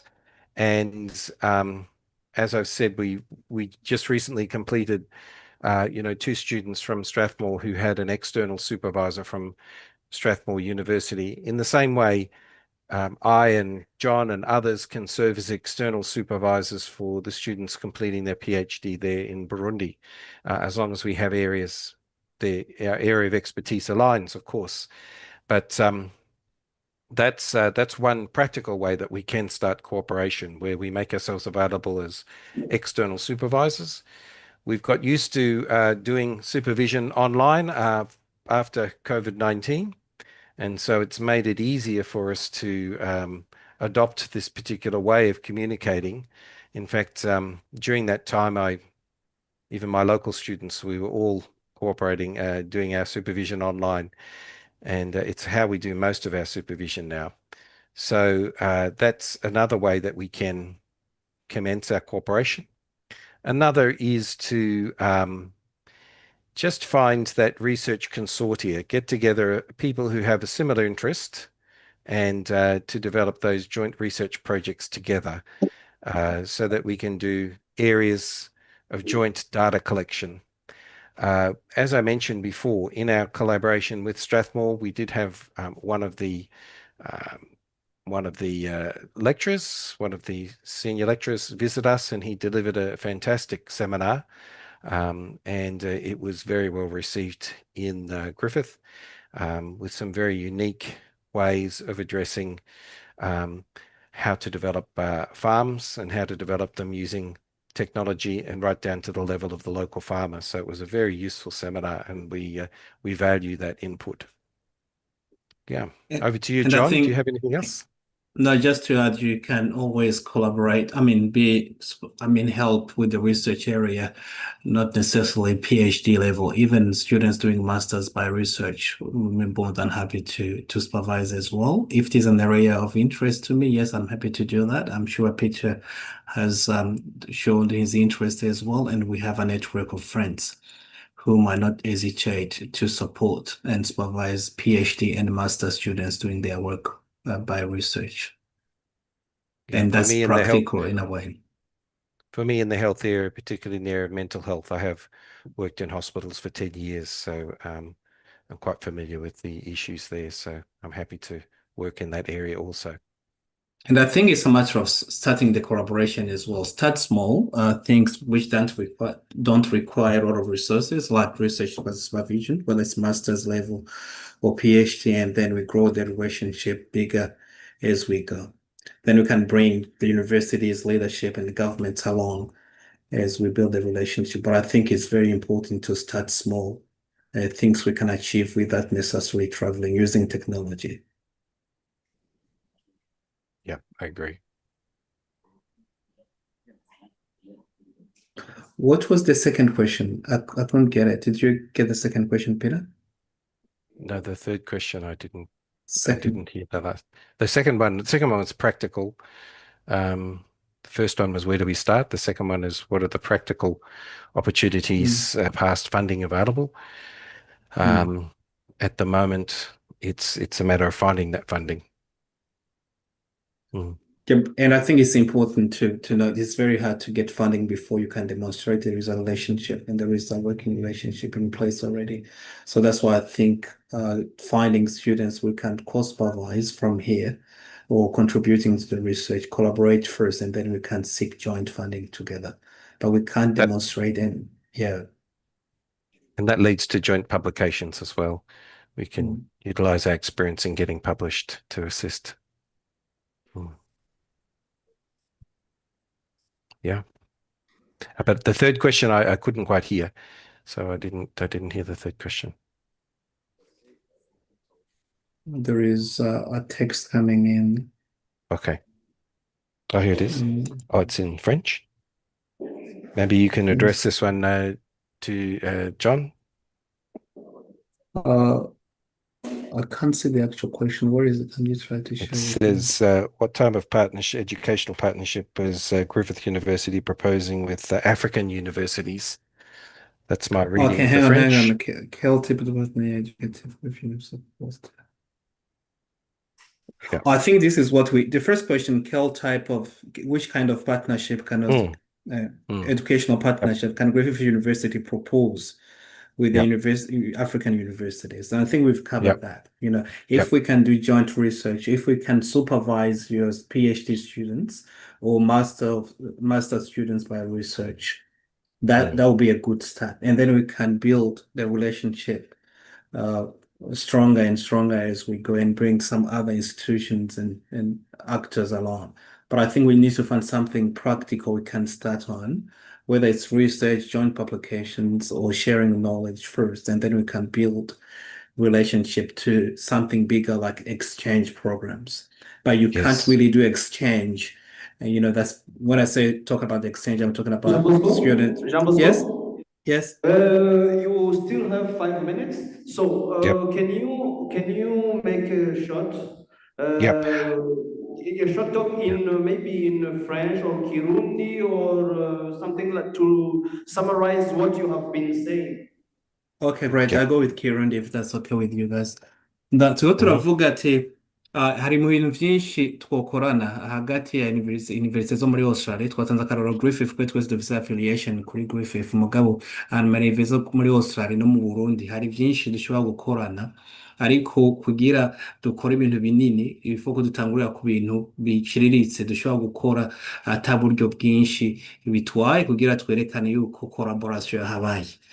Twatanze akarorero bwa mbere yuko nko kugira recherche hamwe University y'u Burundi, abakora kuri University ya Griffith canke abandi bakorege basanzwe ari abarimu ku ma university bashobora gukora collaboration uze kugira ama recherche hamwe n'abakorege kuri University y'u Burundi canke gusupervisa amateze ya doctora canke ya master mu gihe hari abanyeshuri bariko baragira master par recherche, tukabaronderera yaba twebwe nyene tugiye twosanga ivyigwa muriko murakora cyangwa recherche muriko murakora ari muri field z'iwacu. Nk'akarorero doctora yanje ni muri droit international hamwe na master zimwe muri santé publique, muri relations internationales hamwe na arts. So muri ivyo bine droit international cyangwa santé publique canke arts canke relations international ndashobora gusupervisa abanyeshuri à distance ntiwe ndaza mu Burundi. Peter nawe muri santé publique, muri business, muri economy arashobora gusupervisa abanyeshuri baba muri doctora canke muri maîtrise atiro araza mu Burundi. Iyo ntango rero ya collaboration niyo yotuma tugenda gushika muri vyinshi muri kazoza, mugabo turaba ikintu kiri pratique kidasaba gusafiri haba kuri mwebwe canke kuri twebwe, dutangurire ko twerekane ko turiko turakorana hama tuzoze twongeza collaboration no gukorana tufise aho twatanguriye. Intambwe ikurikira kenshi na kenshi usanga aruvuga ati tugira ama échange, dufate abanyeshuri yo ngaha kuri university z'iwacu baze kuri university y'u Burundi barabe ingene mukora cyangwa abanyeshuri bari hiyo na cyane cyane abo umuntu bari karasupervisa bonye bashoboye kuza nko muri Australia muri Griffith University, barabe canke babe expose kwingene ibintu bikorwa muri iyo échange. Muga iyo échange nayo nyine ntishoboka mu gihe tudatanguye kwerekarana izo collaboration zindi ziri pratique. Ndimo twubake imigenderanire hagati ya university hano na university y'u Burundi hama tugende tuduza buke buke amamode ya collaboration, mugabo tutatangure kuri binini. Ni mahanini nivyo twavuze. Merci beaucoup. Thank you very much. Ça mérite des applaudissements. Do you have something to add, Peter? Do you have something to add? When will you come in Burundi? Oh, soon, I hope. I would love to visit. I'm due for a visit to South Sudan, the country of my wife. So it's not far to come to Burundi. So I will definitely make a plan for next year. Okay, thank you very much. You are welcome. You are most welcome. Thank you. Jean-Bosco, un dernier mot, il nous reste une minute. No, we're very pleased to be a part of this program. We are on standby to help where we can, and please don't be shy. Muzotubwire nyimba hari umunyeshuri azoreka aragira ibibazo vyo kuronka umusuperviseur wa doctora yiwe canke master yiwe, muzotubwire iyo na field arimo arakoreramo ivyo vyigwa vyiwe. Hari ivyo tudashoboye tuzogerageza kubaza abandi ba academics, abandi barimu bashobora gusupervisa ari navyo kwanga muga tuzobe twagerageje. So in other words, we will be on standby and we are looking forward to contributing to the education of Burundian people. Thank you very much. Thank you very much.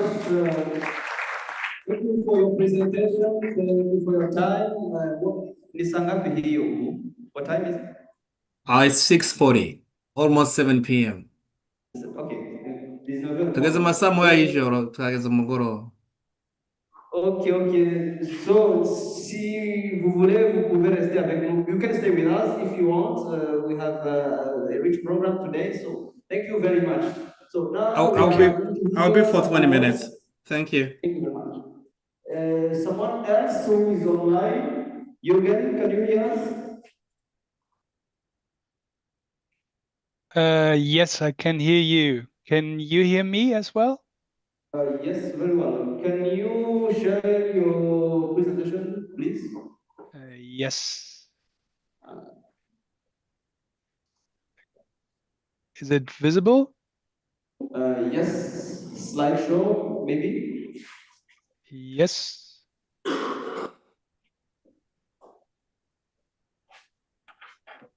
Is it working? Yeah, it's okay. You can start who you are and what you are, we are. Over to you. Okay. So, yeah. Good morning to all of you. Thanks for inviting me to your meeting. Yeah, my name is Jürgen Schleuter, and I'm working for an NGO called Managers Without Borders. It's an NGO from Germany, focusing on transferring management expertise to regions where it's needed to support creating jobs. Manager Without Borders is doing this with experienced specialists and executives who serves like volunteer experts. So the volunteers assignments or projects carried out by those managers cover a wide range of business and organizational topics.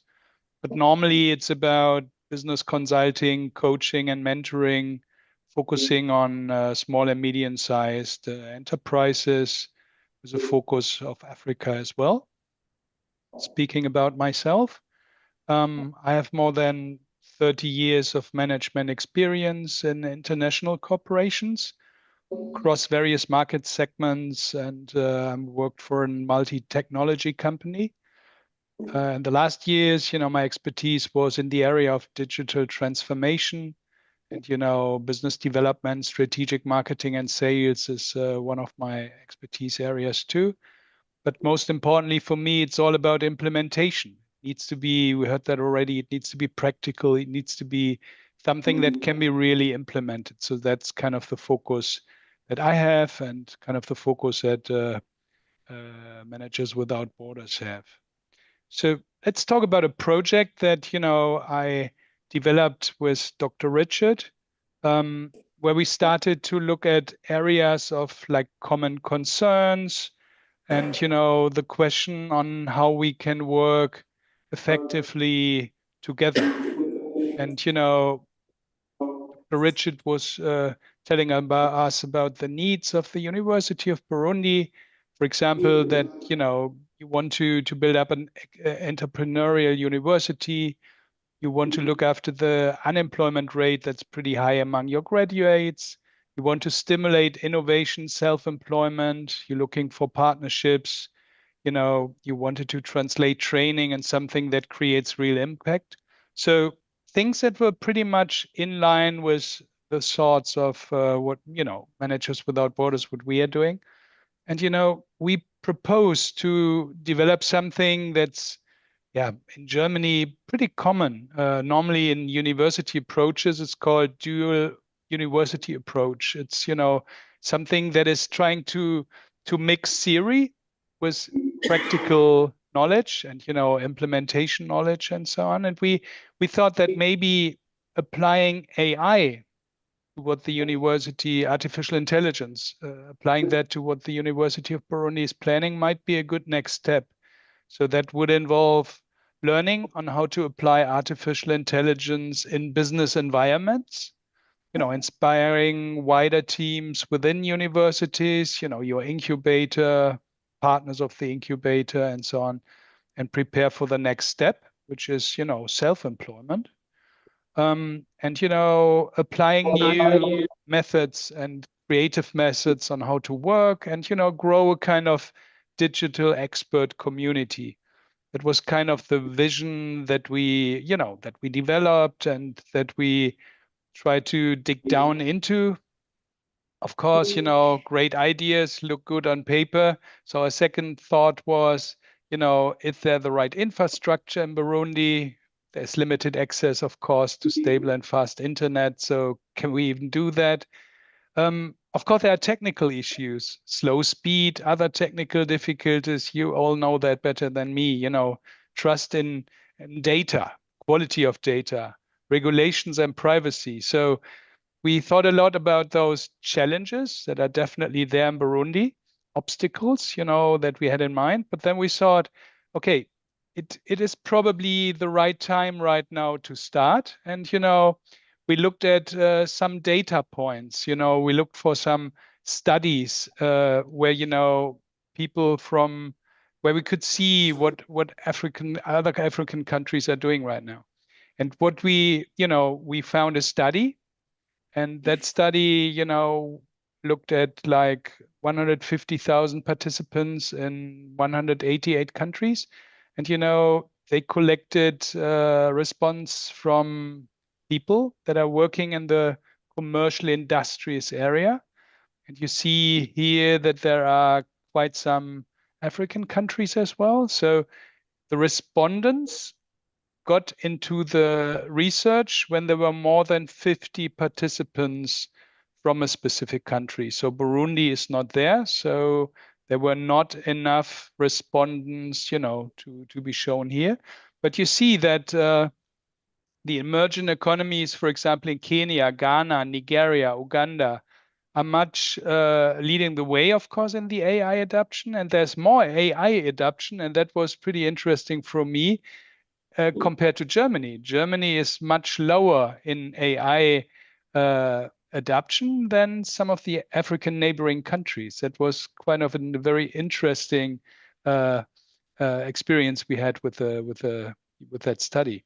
So we looked at the appetite for reskilling. How the people, do they really are they looking for, developing their skills, especially in artificial intelligence? There was a big appetite in those countries too.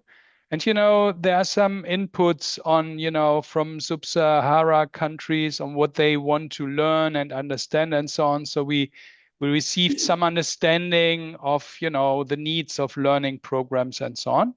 Of course, we looked at the demoscopics and of course, the number of young people in your countries, that really allows AI, artificial intelligence, because, people are ready for it. So from a statistical, from a research perspective, we thought that Burundi is ready as well. We looked for some other research programs to understand what impact artificial intelligence can do. And, we found a study from the Harvard Business School in which they really tried to find out if, how artificial intelligence is enhancing the work of a single person. They compared a single person and the results that person achieves. They looked at a team and the results that team would achieve. And then they looked at that single person working together with an AI and what they achieved, and a team working with an AI and what they achieved. And, the outcome was that, for example, performance enhancements were there. And they found out that it's 12.2% more tasks they could do with artificial intelligence, those teams. That there were 25% faster in completing their tasks, and that 40% higher quality was the outcome. That the people were more positive thinking about the results and so on. So what they found out was that artificial intelligence in teams, so when you work human-machine teams, that it has a big impact on, effectiveness and so on. So the idea was born then that we wanted to develop a joint program Dr. Richard is very much into artificial as well as artificial intelligence as well. And, you know, we were thinking about a program where we can use artificial intelligence. And, you know, we would try to create jobs, self-employment, maybe bringing sustainability into small and medium-sized enterprises, you know, where we could do something practical to enhance the situation in Burundi when it comes to startups, for example, and where we give the theory about, you know, developing a business plan and so on as well. So we looked for areas where it makes sense, you know, and we decided that business model development would be an area where it would make sense to work together. And, you know, that corresponds with, you know, the experience that Manager Without Borders have. I mean, we have done hundreds and hundreds of consulting projects, and roughly 70% of those projects were in areas around developing a better business model, a better business plan. So we came up with the idea of building a program with 4 building blocks around the idea of the business model canvas. You see that here in the upper left corner. You know, the business model canvas is a methodology on which you build a business plan for a startup, for an existing small and medium-sized company. And, you know, our idea was that we want to give the knowledge of that model, you know, to the participants of the program. So it's an entrepreneurial program, and we were thinking about a blended learning program where we, you know, have online meetings to, you know, transfer the knowledge, and where we have the an e-learning platform where you can use e-learning web-based trainings to really understand the methodology. We said we want to do that for 150 participants, so quite a big group. So in the first 2 steps, you would learn in a blended learning model all about the methodology as well. So simply theory. And then we wanted to give access to what we call an agentic AI system that is then working with those participants on a real business plan for a real company. It might be a startup, it can be a business idea, or it can be a real existing small and medium-sized enterprise. And those participants that got trained in the methodology, you know, could use the artificial intelligence to deepen their learning and to really develop a business model, you know, whatever focus that would have. And, you know, based on those business models, you know, the artificial intelligence would create those business models either alone with the participants or in a joint, you know, team with some experts. And the outcome would be a business model, an implementation-ready business model. And what we said afterwards is that, you know, we want to use 5 to 10 minutes. You get more 2 minutes for presentation, and after it will be Q&A. Can you repeat, Dr. Richard? I say you still have 2 minutes for your presentation. Okay, so I'm pretty, yeah. So the idea is to have then consultancy projects together with the participants and the company, the startup or the existing company. So that's kind of the program in a nutshell. We already worked with Dr. Richard on those details already, and yeah, as we heard before, we need some funding as well. We applied for funding. We await funding decisions. And then, you know, when that would come through, we were thinking about starting that kind of project at the beginning of next year. So that's pretty much in a nutshell about the project. Are you finished? Yes. Okay, thank you very much. A couple of round of applause, please. Thank you. 2 minutes to explain what you have been saying since 15 minutes. Alors, je vais juste expliquer ce que nous sommes en train de vouloir faire avec lui. Vous savez que actuellement, l'entrepreneuriat, vous êtes dans entrepreneuriat, c'est un domaine qui est en vogue ici, au Burundi. Et vous savez bien que pour pouvoir convaincre les banques pour qu'ils vous donnent l'argent, c'est difficile. Vous savez ça? Qu'est-ce qu'on vous demande? On vous demande un plan d'affaires. Un plan d'affaires, pour le faire, c'est pas donné à tout le monde. Et ça, nous avons eu une idée de créer un agent d'intelligence artificielle. C'est ce qu'il est en train de faire, un agent d'intelligence artificielle spécifique pour créer un plan d'affaires où vous pouvez entrer juste les données. On n'a pas besoin de devenir un financier pour faire un plan d'affaires. Pour avoir un business, moi, nous va pouvoir assurer de la plan d'affaires. Non. On a besoin juste d'une idée, de pouvoir développer son idée. Donc, on peut déléguer tout ça à un agent qui peut le faire pour nous et nous, on maîtrise notre business.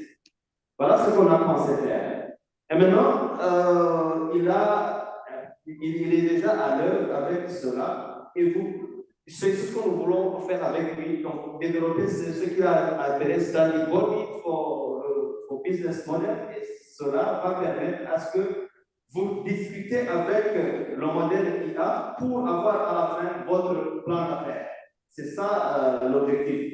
Et ça va se faire dans moins de temps. Vous savez, faire le plan d'affaires, ça prend beaucoup de temps. Maintenant, il faut vraiment essayer d'exploiter les opportunités qui sont là pour avancer, gagner du temps et gagner en performance. Voilà de manière générale ce qu'on veut faire. Alors, est-ce qu'il y a une question?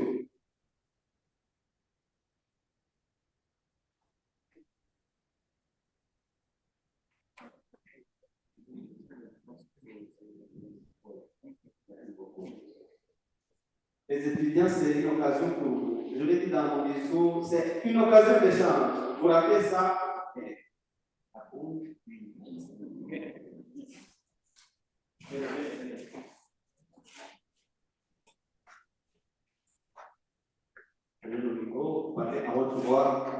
Venez vous mettre ici parce que.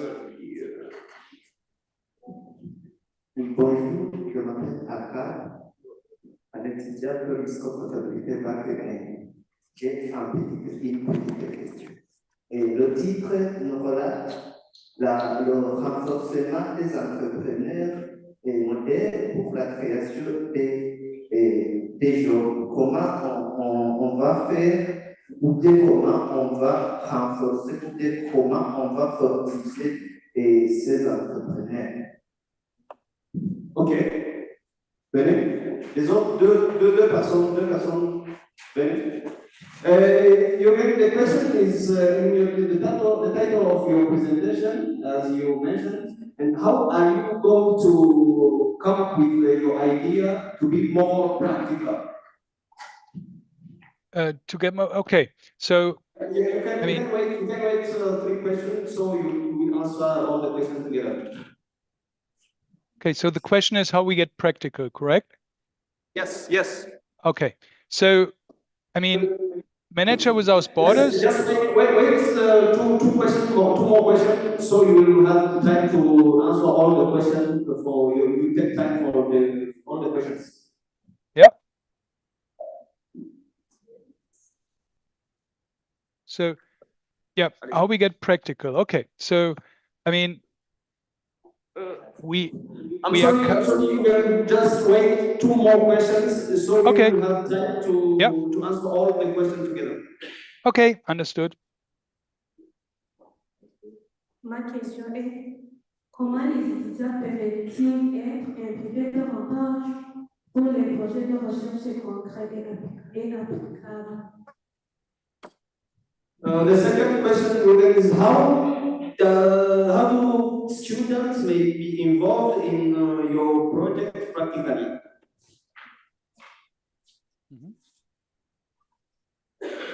Deux personnes.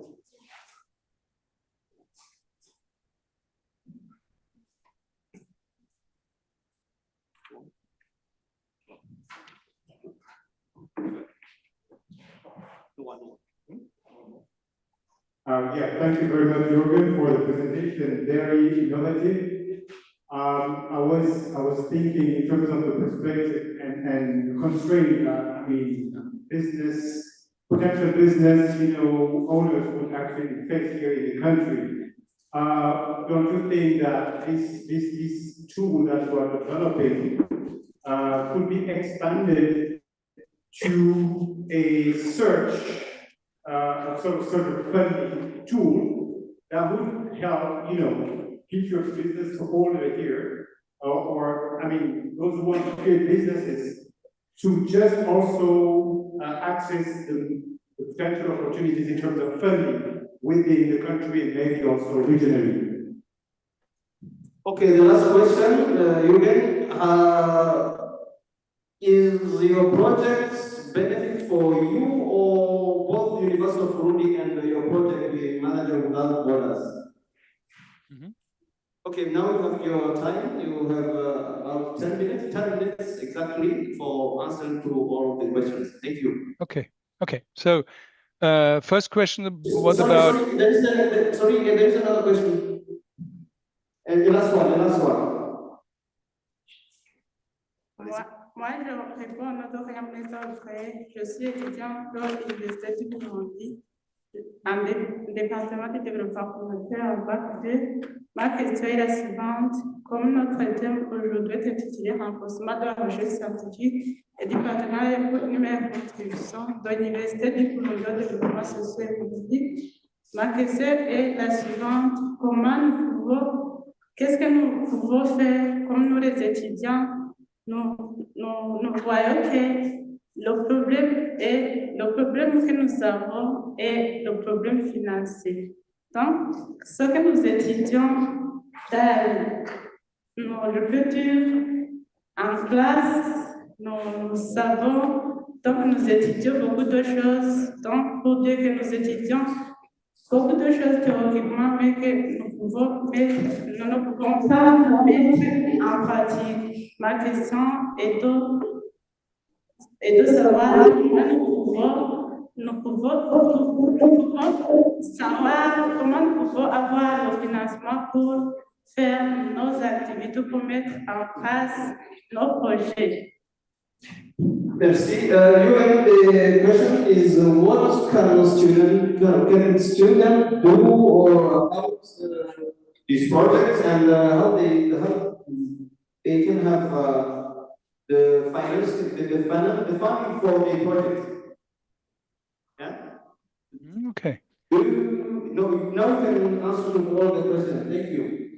Okay, so trying to find the right answer. So talking about practicability in the beginning. So our background is really business. So we are coming from the practical world.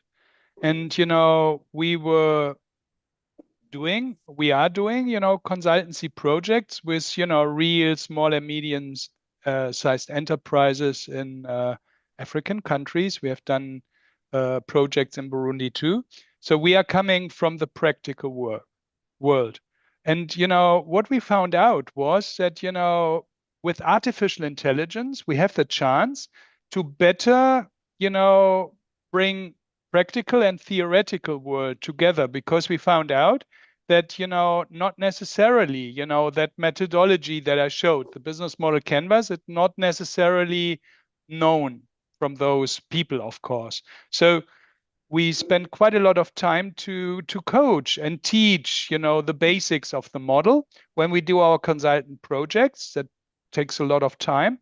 So our thought here is to link theory and practice together. So teaching students like you, entrepreneurial students, in the methodology so that it can be applied in real world scenarios, startups from the incubator you have, existing small and medium-sized companies that want to grow and so on. So the part is that we bring the practical knowledge about how you build the business model plan, the business plan for a small and medium enterprise together. You link that to artificial intelligence, and that's kind of where the practical knowledge comes, and theory is what we add to it. So in Germany, there's the dual university approach, which is normally coming from the university side. We are coming really from the practical side and bring the theory in. We bring the theory in via web-based training and artificial intelligence, because our way to think is that we want to use trained, artificial intelligence agents to really support in, to keep teaching, coaching the knowledge, but align that to humans. So there will be experts online to support. So that's how we bring the practical part in.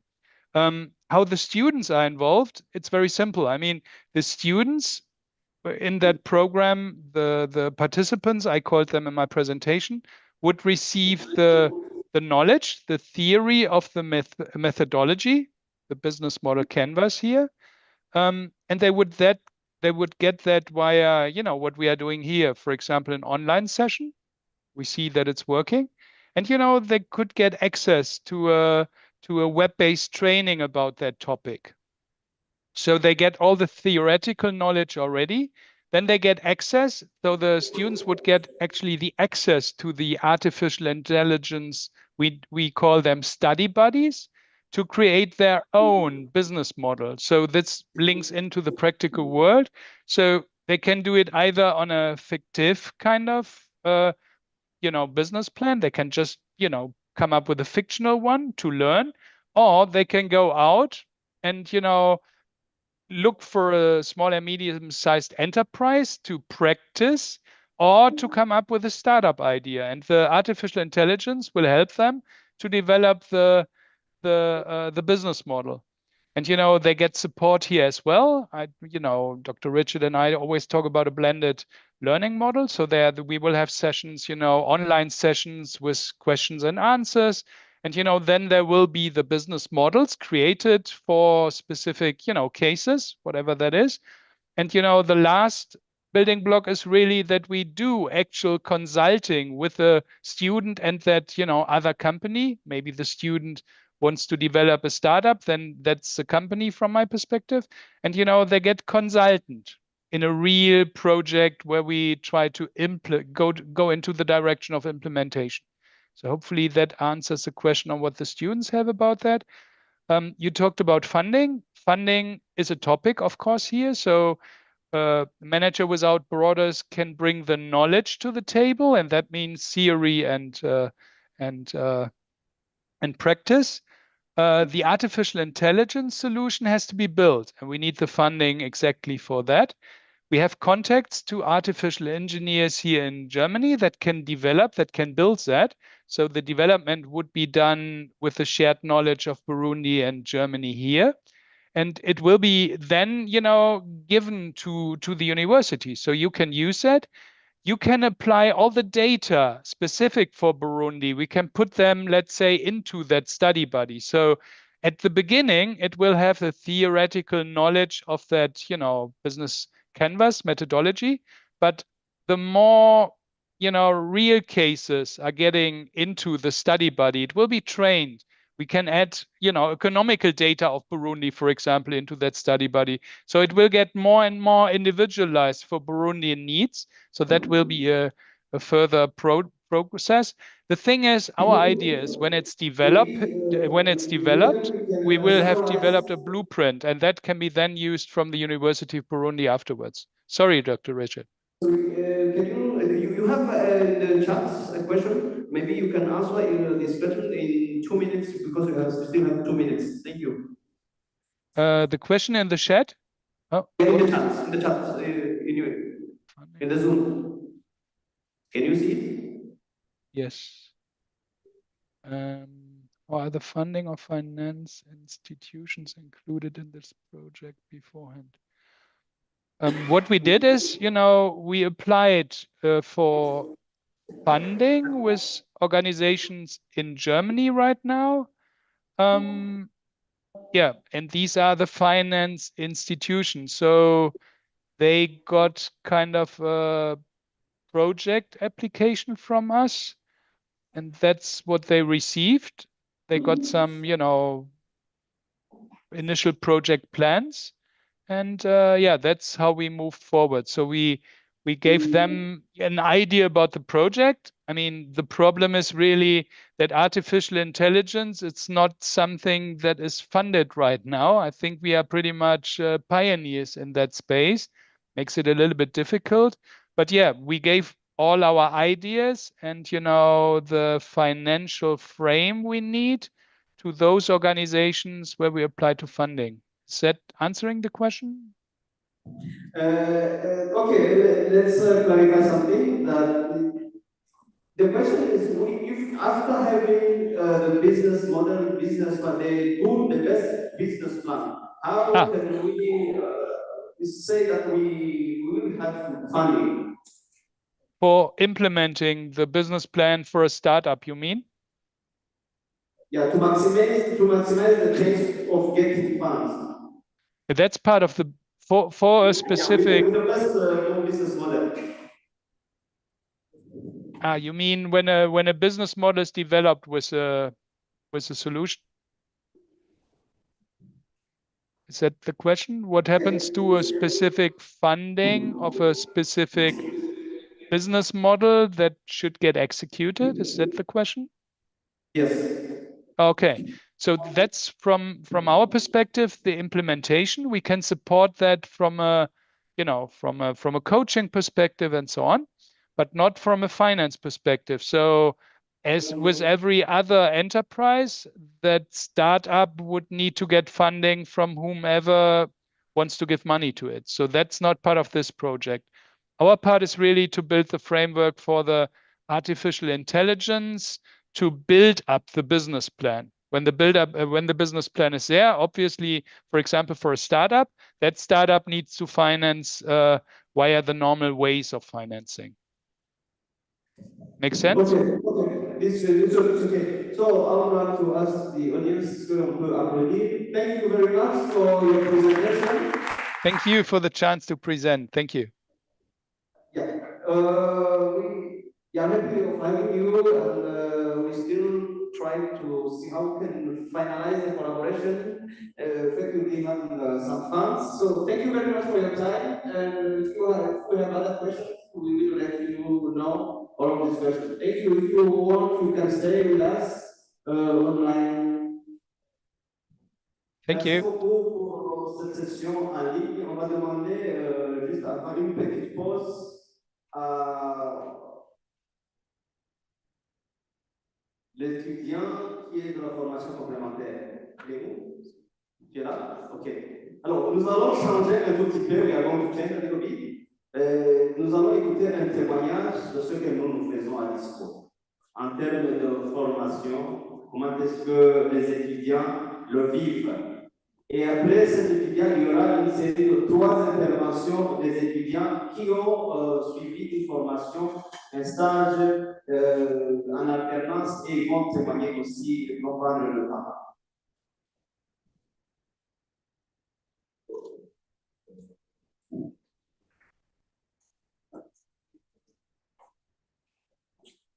Vous avez maximum 5 minutes. Merci beaucoup. Et je vais adopter approprié pour visualiser ce que je suis en train de dire. Je m'appelle Samuel Guzman, je suis en formation complémentaire et nous étions ici il y a quelques années avant que le système BMD soit introduit en Université de Burundi. Et voilà, nous avons eu la chance de revenir pour avoir le diplôme de baccalauréat.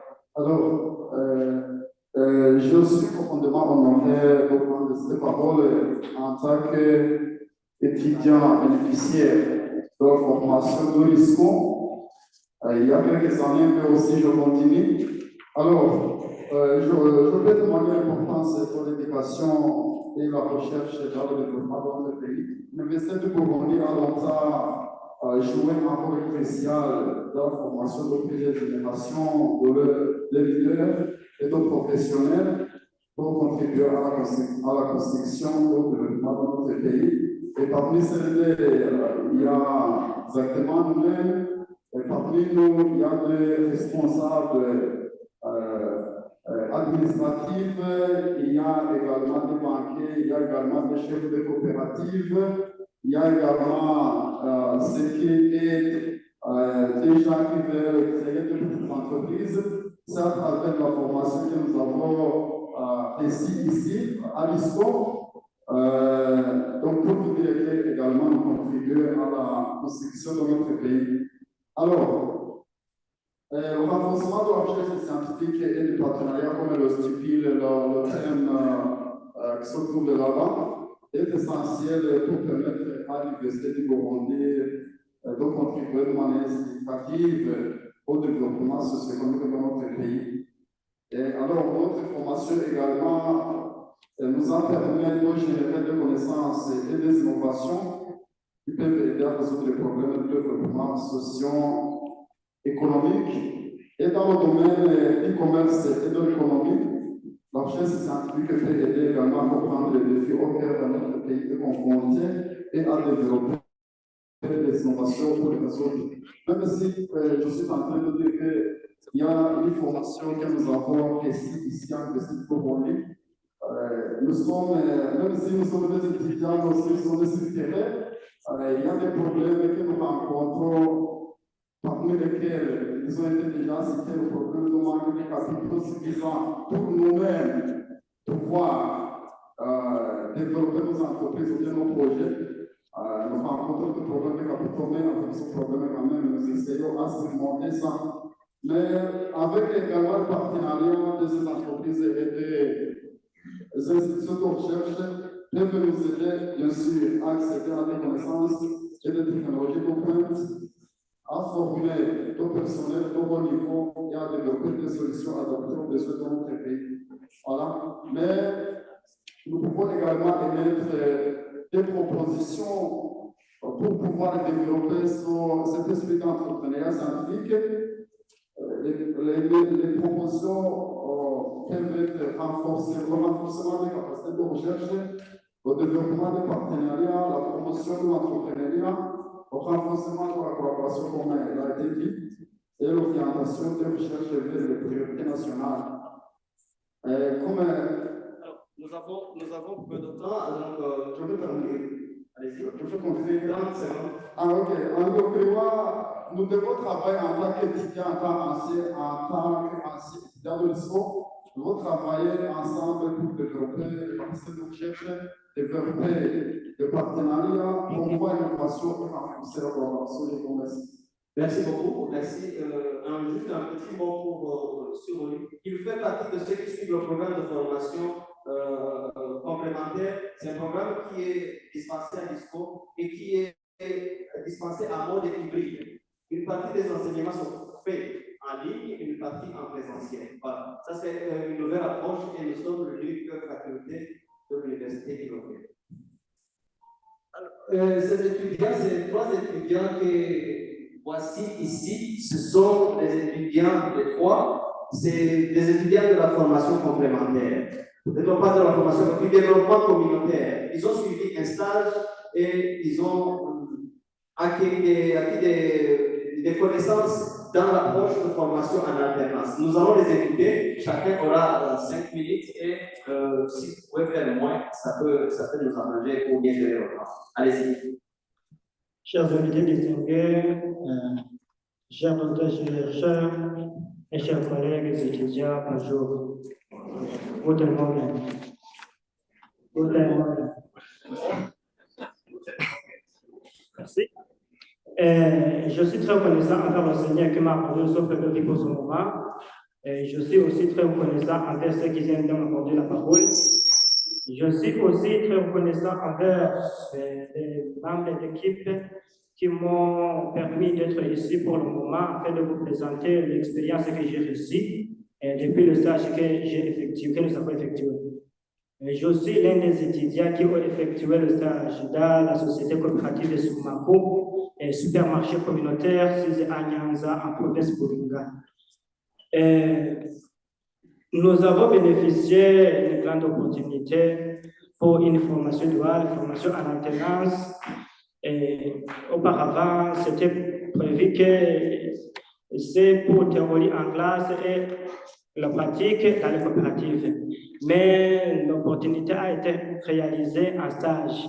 Donc, une telle formation a un grand avantage pour nous, et pour les étudiants et pour une coopérative accueillant les stagiaires.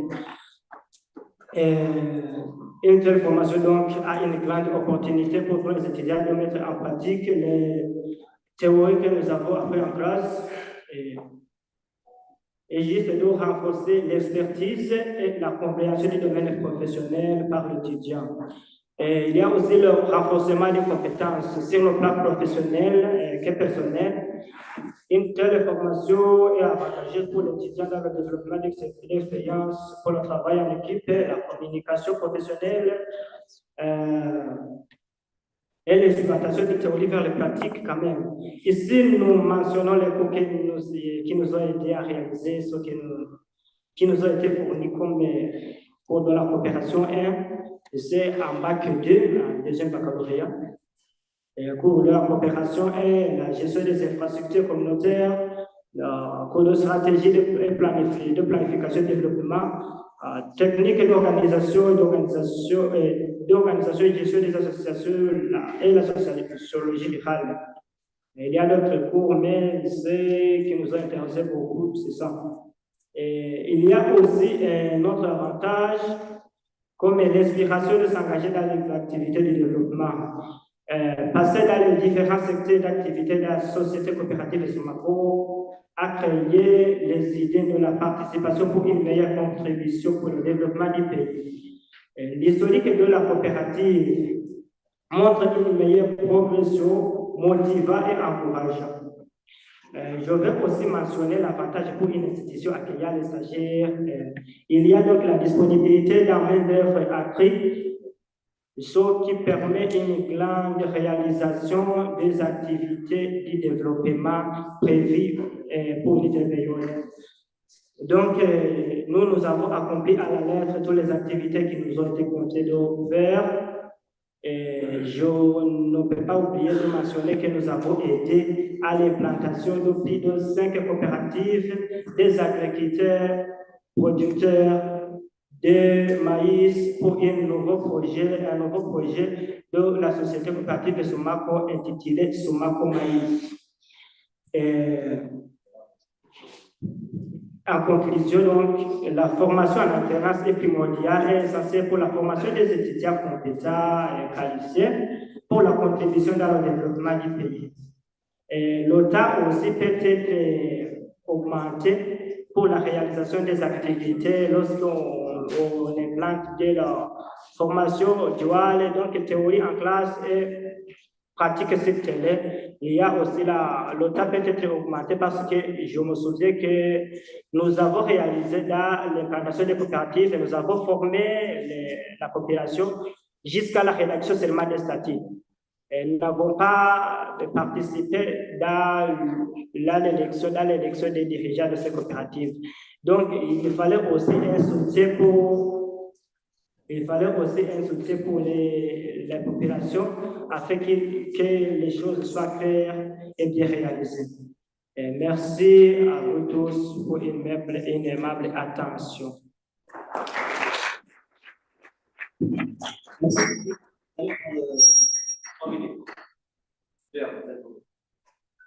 Merci. Allez-y. Merci beaucoup pour la parole accordée. Je m'appelle Jean Bosco. Donc, nous sommes un nombre de 12 étudiants. Nous avons une opportunité d'effectuer notre stage au secteur Lyon des coopératives de café-école au Bocarazik. Je demande à votre accompagné à vous venir. Faites vite. Merci beaucoup et asseyez-vous. Comme je dis que au Bocarazik Lyon des coopératives de café-école, donc cette union a grandi au fur et à mesure que Tati coopérative manque en 2012 et à 33 coopératives en 2021. C'est aussi la coopérative de travail également partout sur les droits du pays. Elle contribue au fonctionnement des coopératives membres. Elle contribue aussi au développement pour atteindre l'objectif aussi pour atteindre la vision du monde de 24 pays déjà et pays développés en 2060. On ne peut pas alors oublier son avantage économique, social à la communauté. On continue aussi par les ambitions principales, c'est donc pouvoir améliorer les cafés à travers la sécurisation de la chaîne de valeur, l'amélioration de la carte, et la commercialisation sur ces activités principales. C'est pour ces objectifs et qui est des caféiculteurs deviennent capables de la création de plus-value dans les activités et sur des revenus de ces activités et améliorer le niveau la coopérative locale aussi accompagne les coopératives membres dans différentes activités comme domaine de production et qualité, domaine de transformation et exploitation, domaine de financement et administration, domaine d'appui et coopérative. Nous pouvons aussi encore citer les produits et les services de la coopérative locale, les produits comme les cafés services, ce sont les cafés collectés auprès des producteurs, les cafés par obtenir après la phase de découpage et les produits, les cafés verts obtenus en phase de découpage. C'est-à-dire que ce sont aussi des produits qui sont prêts à exporter. Nous témoignons qu'avant de commencer notre formation à l'alternance de cette réunion, nous n'avons pas vraiment aucune idée pratique sur la production du café. Mais aujourd'hui, à l'ISCO, nous avons vraiment tout découvert, que ce soit la collecte, la section du plan, les entretiens des caféiers, la transformation ainsi que la commercialisation.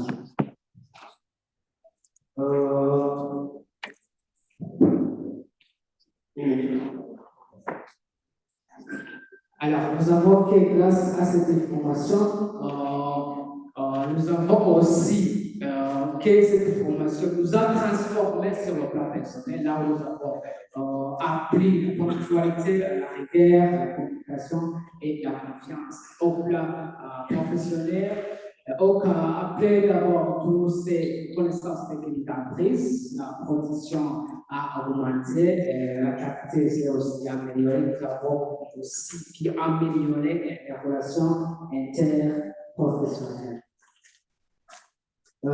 C'est pourquoi nous prenons la parole aujourd'hui à remercier sincèrement l'Université d'Ivonie et la Fondation Orchestre ainsi que ses collaborateurs pour les accompagnements remarquables et les visions éclairées dans la mise en œuvre de ces projets. Nous demandons encore grâce à l'accompagnement, grâce à leur disponibilité, nous avons bénéficié d'une formation très complète, à la fois théorique et pratique. À la fois théorique et pratique. Au-delà de ces expériences, nous concluons que cette formation, nous avons tiré des éléments importants que nous garderons toujours, qui nous va nous aider à appliquer ce que nous avons appris déjà dans le coopératif, dans le processus d'organiser notre coopérative pour se développer, pour se développer et développer les autres en concret. Pour assurer cette initiative, nous recommandons à l'Université aujourd'hui et Fondation Orchestre et partenaires de continuer à renforcer et de continuer à soutenir cette formation tenace. Son modèle sera son modèle pourra être réalisé dans notre département, particulièrement ici dans notre institut supérieur de commerce, ainsi aussi dans notre université de l'enseignement supérieur, parce que nous avons vu que ce modèle de formation est une voie d'excellence pour le développement des compétences et le développement et l'amélioration de la qualité de l'enseignement supérieur. Vive la diversité de volonté et merci beaucoup pour votre intervention.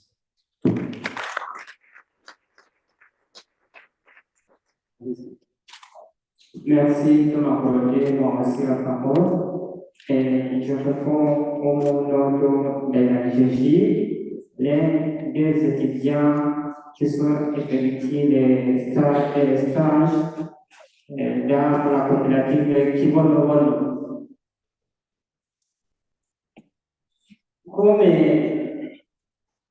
mes chers camarades qui viennent de les présenter, les expériences vécues en formation duale à l'Université du Burundi en collaboration avec Fondation Guest, des étudiants qui ont effectué les stages à la coopérative de Kibonobono, qui est habituellement l'Union nationale des sociétés coopératives Kibonobono, ISCO qui intègre.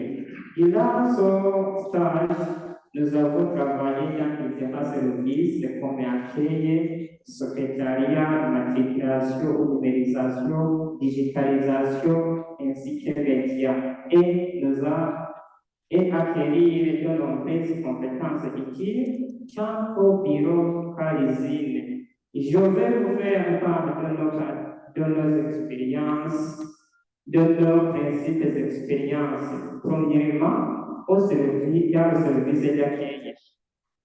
Au service d'accueil, nous avons accueilli et visité les clients. Nous avons appris à communiquer poliment, à fournir des informations et à mettre les gens à l'aise.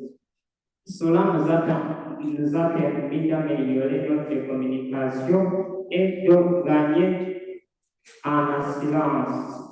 Deuxièmement, au service de secrétariat. Au service de secrétariat, nous avons participé à la rédaction des courriers au tracement de documents. Cela nous a permis de découvrir le fonctionnement d'un bureau et d'apprendre à travailler avec sérieux et professionnalisme. Troisièmement, service d'immatriculation. Ici, au service d'immatriculation, nous avons enregistré un nouveau membre de la coopérative. Nous avons rempli des formulaires, saisi des informations dans les ordinateurs et assuré les conservations en toute sécurité. Nous avons appris à être vigilants, organisés et responsables dans la gestion des données personnelles, particulièrement au service de digitalisation.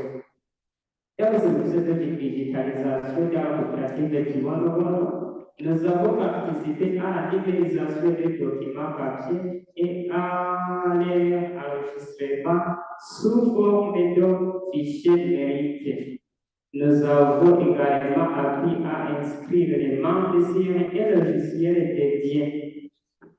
Cela leur permet de consulter facilement les informations et les économies en ligne.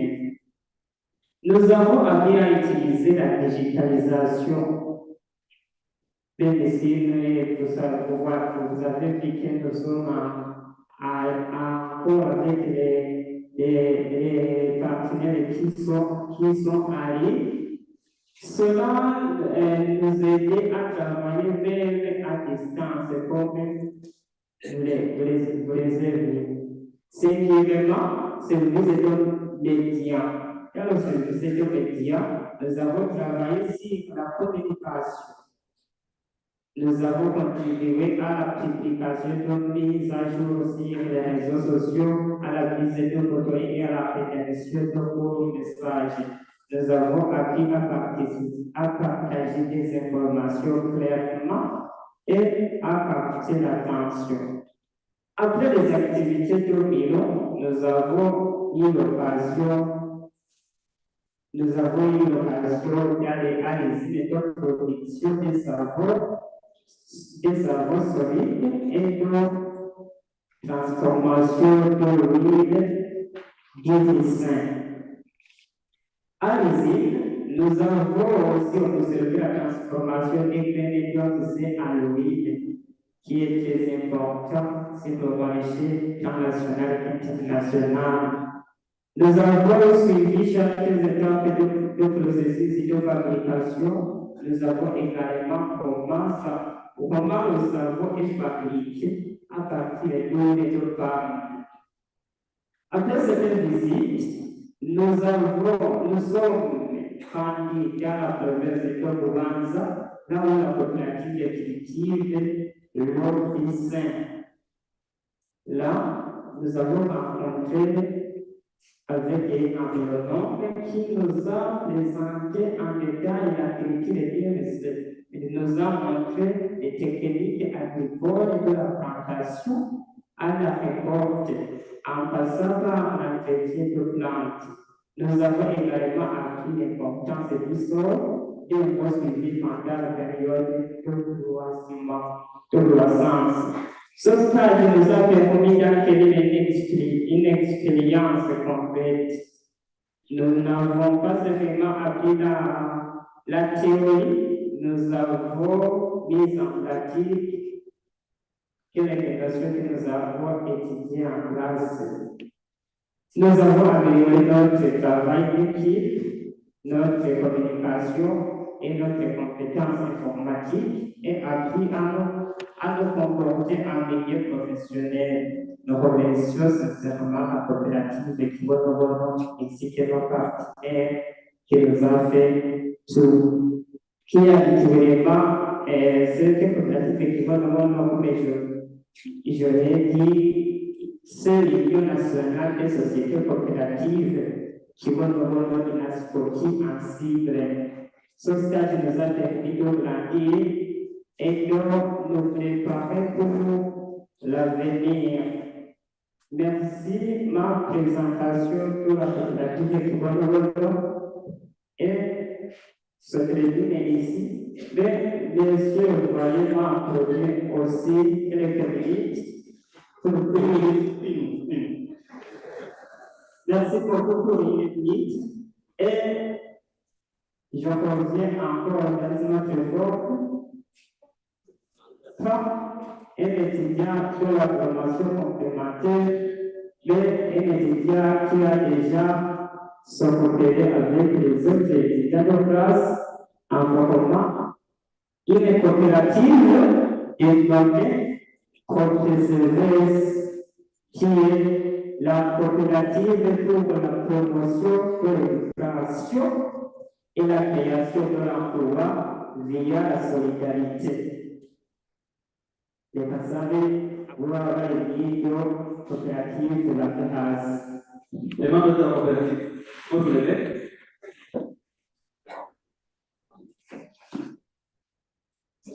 Merci beaucoup.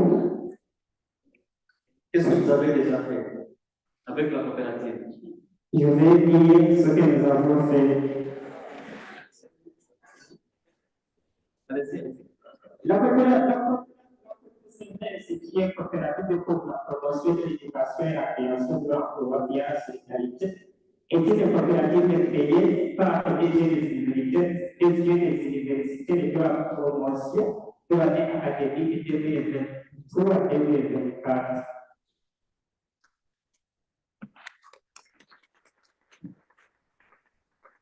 Particulièrement en développement communautaire et des départements de l'Université du Burundi, dans l'Institut supérieur de commerce, qui se sont regroupés dans une société coopérative ayant un fonds de payé et de s'auto-payer d'emploi via la solidarité, de continuer socio-économique, d'économie, hygiène et protection de l'environnement. À ce titre, en se référant à la loi régissant les coopératives au Burundi et aux objectifs de développement durable ODD ainsi, nous, membres de COPECVS, en tant qu'étudiants du développement communautaire et du cadre d'ASSOT option, nous avons voulu mobiliser les connaissances théoriques ici en classe. Constatant que la promotion des sociétés coopératives contribue à l'amélioration des conditions socio-économiques de façon spécifique des membres du pays en général et constituant à cet effet une coopérative multifonctionnelle en regroupant les jeunes comme nous, les étudiants de l'Université du Burundi, de l'année académique 2023-2024 dans une société coopérative professionnelle, nous voulons être un canal approprié de pouvoir la production agricole, agroalimentaire et les devises étrangères et les devises étrangères de grande variété en exploitation internationale de produits, mais qui répondant aux normes internationales et possédant une forte valeur ajoutée aux jeunes, étant donné que notre pays a une terre qui nous donne des produits avec saveurs qu'on ne trouve nulle part dans le monde. En fondant la coopérative, qui est la coopérative pour la promotion de l'éducation et la création de l'emploi via la solidarité, dont les jeunes du développement communautaire de l'ISCO, en tant que victime cadre de cette option, nous avons compris que l'union fait la force et que la coopération entre les individus a déjà ses preuves dans les expériences de développement dans le but de concrétiser la vision du Burundi, pays émergent et 2040 et pays développé 2060. Nous avons demandé précises, expliquées et complètes les dispositions des statuts de la coopérative. Il détermine les détails des conditions de conditionnement de tous les organes de la coopérative pour l'exécution de sa vision et ses objectifs.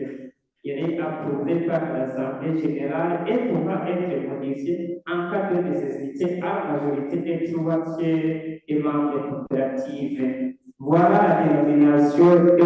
la dénomination, le siège et les objectifs. La durée, laissez-moi vous dire la durée. Excusez, on va peut-être aller sur quelles sont les principales actions que vous envisagez de faire. Les principales actions que vous envisagez de faire et vous arrêtez par là. Voilà les principales valeurs de la coopérative. La coopérative est constituée et gérée conformément aux principes et valeurs ci-après universellement reconnus comme ils sont mentionnés dans la loi sur la coopérative. Premièrement, l'adhésion volontaire est ouverte à tout. Le pouvoir démocratique exercé par les membres, l'autonomie.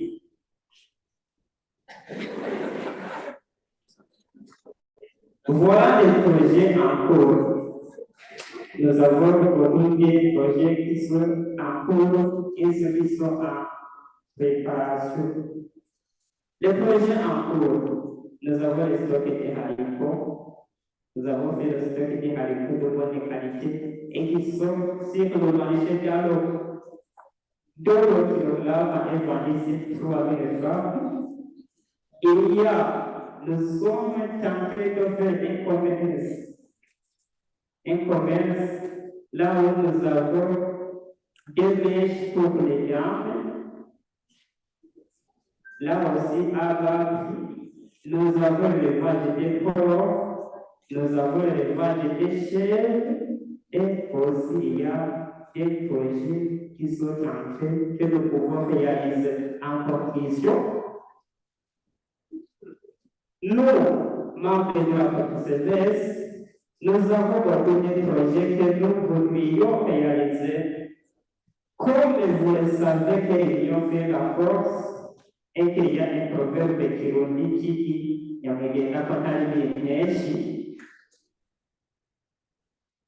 et on dit que ni byiza kunguruza uri baratambuka kuko uhagaze wewe wibaza ko yashitse.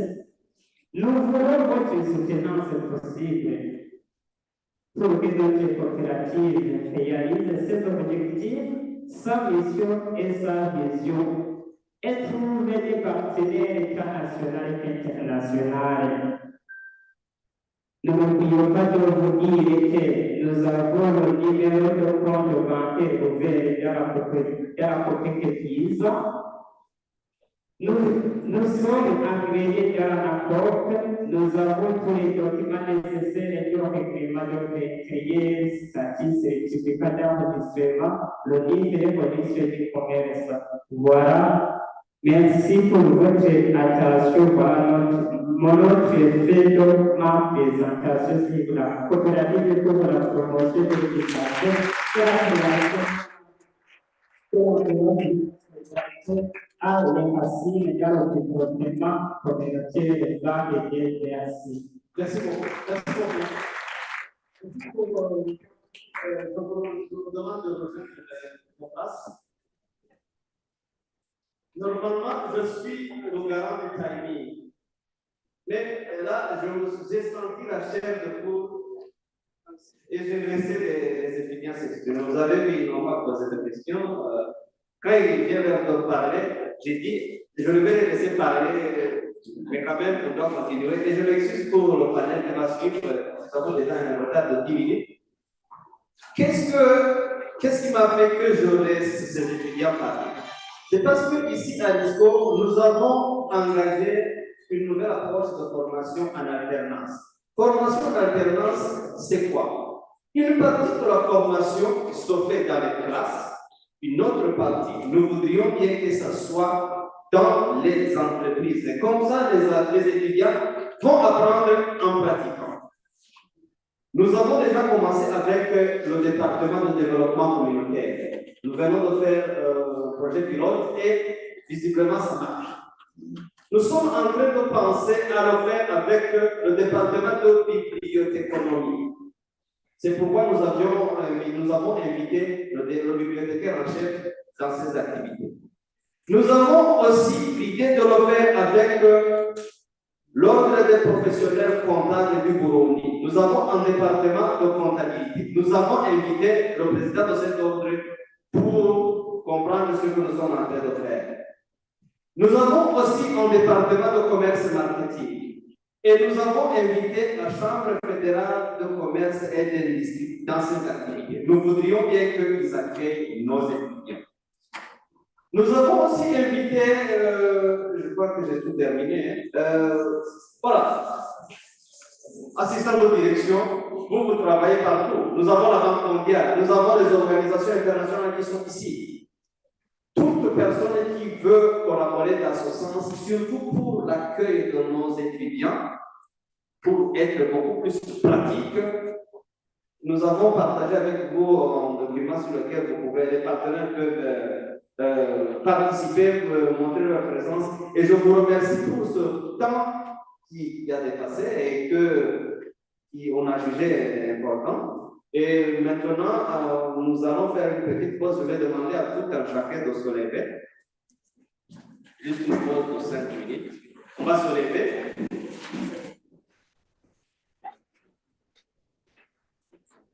On va suivre quelque chose.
Merci beaucoup, ça c'est une des deux ISCO. Maintenant, on va passer la parole à notre collègue qui va animer un panel, juste un panel avant qu'on fasse une pause, une grande pause. Donc, il va prendre la relève et je m'excuse pour le temps qui s'est allongé. Donc, je pense qu'on va rattraper le timing. À vous la parole. Ok, merci, monsieur le doyen. Ok, maintenant, on va vous asseoir.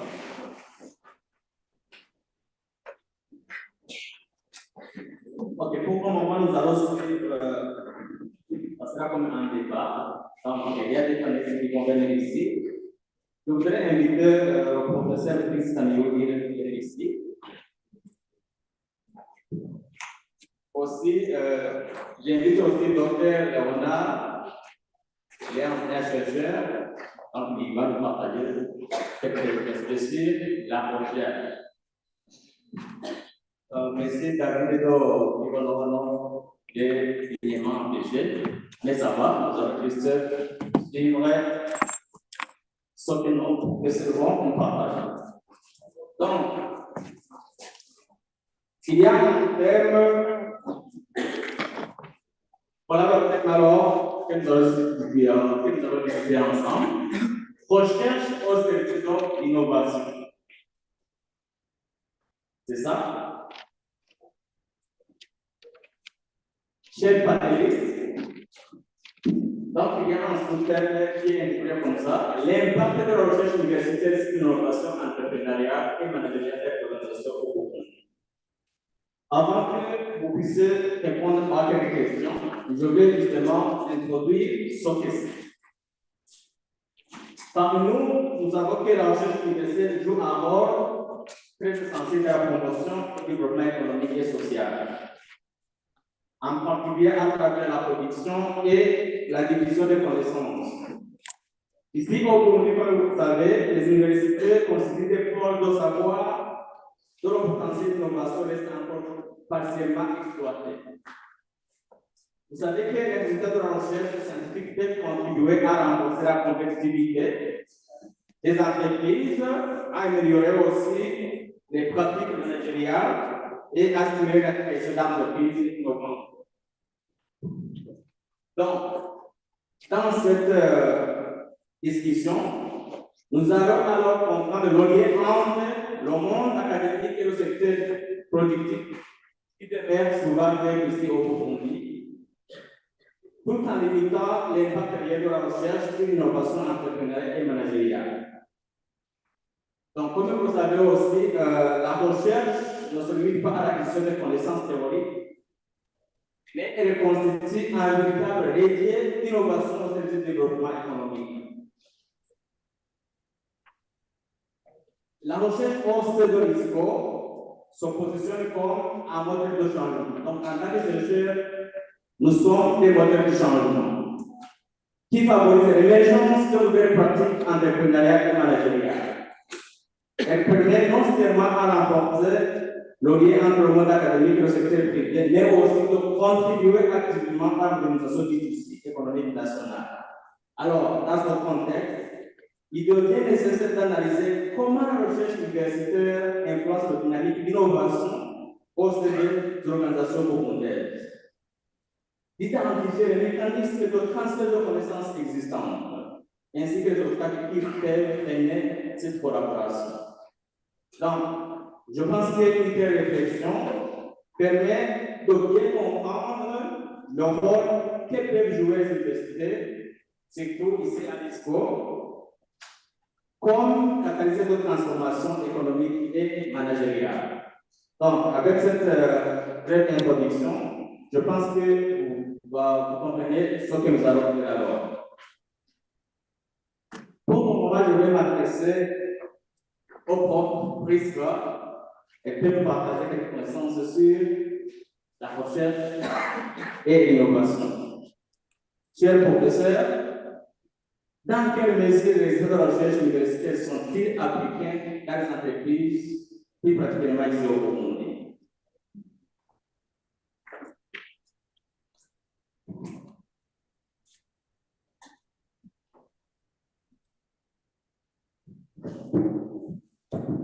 Merci beaucoup pour cette question.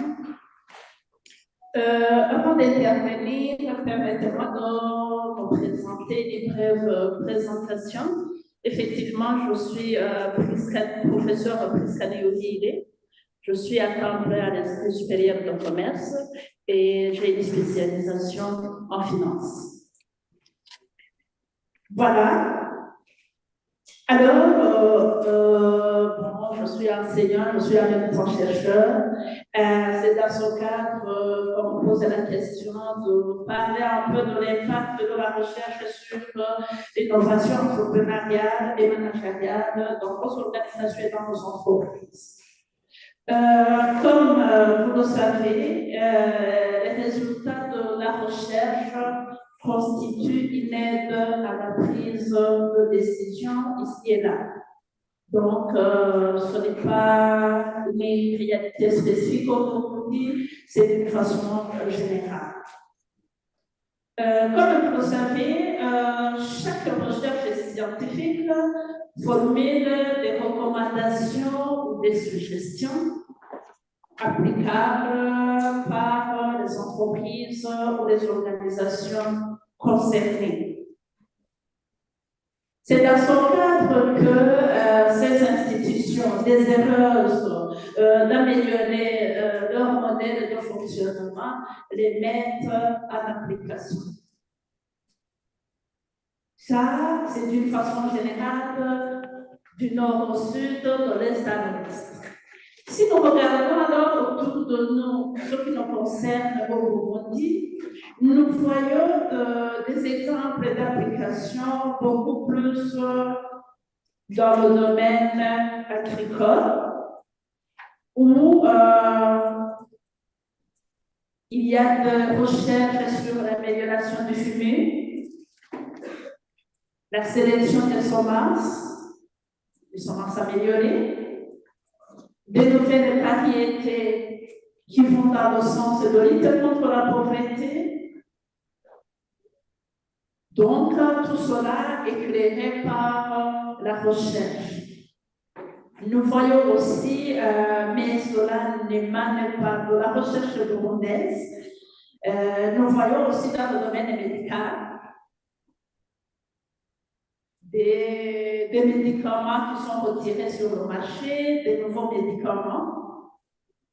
Dans le secteur financier, là, je reviens beaucoup plus au Burundi, nous avons eu des études sur l'inclusion financière qui ont abouti sur la formulation d'une stratégie d'inclusion financière qui est toujours, je dirais, à l'heure, puisque l'autorité monétaire, qui est la BRB, a toujours cette préoccupation d'amélioration du taux d'inclusion financière et les résultats sont satisfaisants. Il y a à chaque fois des évaluations éclairées par les statistiques.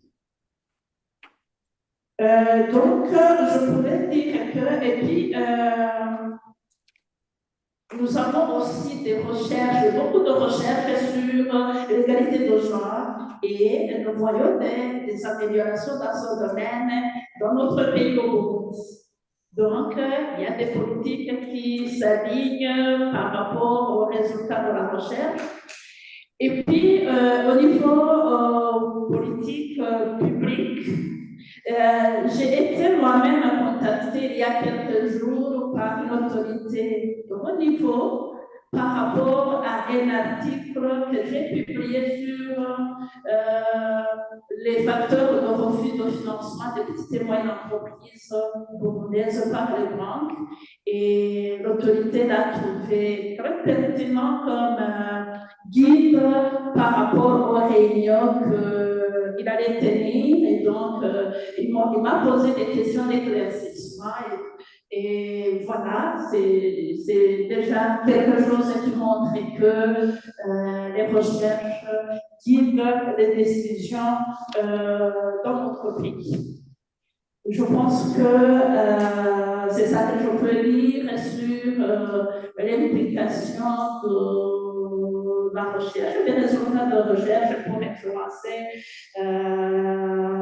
les décisions pour une innovation entrepreneuriale et managériale de nos organisations entreprises.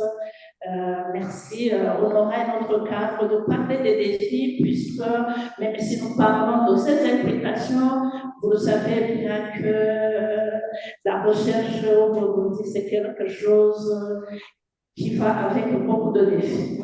Merci beaucoup. Merci beaucoup, cher professeur. Et applaudir encore. La deuxième question s'adresse au docteur Léonard, président du centre de recherche dans le laboratoire de recherche ici à ISCO. Cher docteur, en tant que président du centre dénommé la REMO, est-ce que le centre de recherche soutient l'entrepreneuriat innovant ici au Burundi? Donc, si oui, comment est-ce que ces centres de recherche soutiennent cet entrepreneuriat innovant? Bonjour tout le monde. Moi, je m'appelle Léonard Boutimana. Je suis le chef de département développement communautaire ici à ISCO. Je suis aussi le responsable du laboratoire de recherche et management des organisations en création parce qu'il n'a pas encore été accrédité par l'Université du Burundi. Mais je suis d'accord avec vous que la recherche universitaire a un impact positif et plus positif sur le management des entreprises et sur l'économie du Burundi. Je peux donner quelques exemples comme mon prédécesseur Si on prend les recherches dans la faculté de bioingénierie et d'agronomie, nous avons ici au Burundi plusieurs variétés du riz qui ont été un résultat important pour le développement économique, surtout l'alimentation. On a produit des variétés qu'on peut cultiver en haute altitude. Vous êtes témoin avec moi. En gros, arrêter du pays aujourd'hui, le riz est une réalité. Donc, la recherche, l'université contribue énormément à l'économie. Au niveau du management, nous venons de terminer un prototype de formation duale qui ont été financés par GEST, Fédération de coopératives allemandes, et qui ont montré des résultats considérables. Les stages qui ont été donnés aux étudiants du développement communautaire ont passé juste un mois. Juste un mois. Au niveau de Sumako, Kibono et Kokoka. Les chefs de ces coopératives en sont témoins. Ils ont appris, mais aussi ces coopératives ont gagné. Mes étudiants ont montré ce qu'ils ont appris à l'école au niveau de ces coopératives. Ils ont exercé et puis ils ont réduit le tas de travail pour ces coopératives et les coopératives ont gagné en termes de production du travail. Ils ont réduit le temps.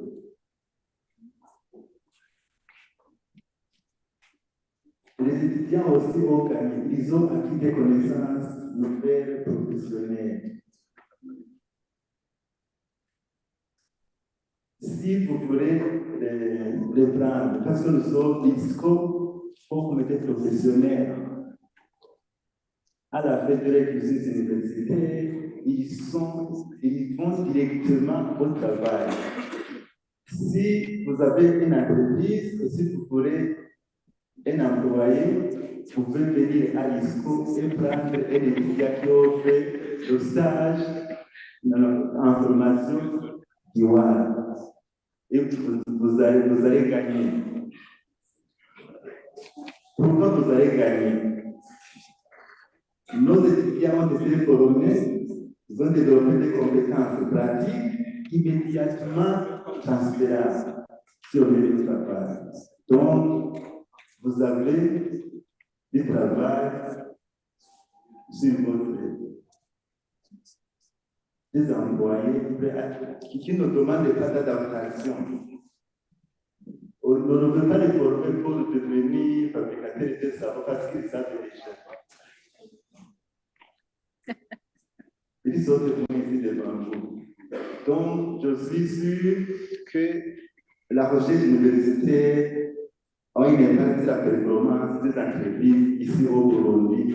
Ça, c'était l'exemple que je donne. Merci.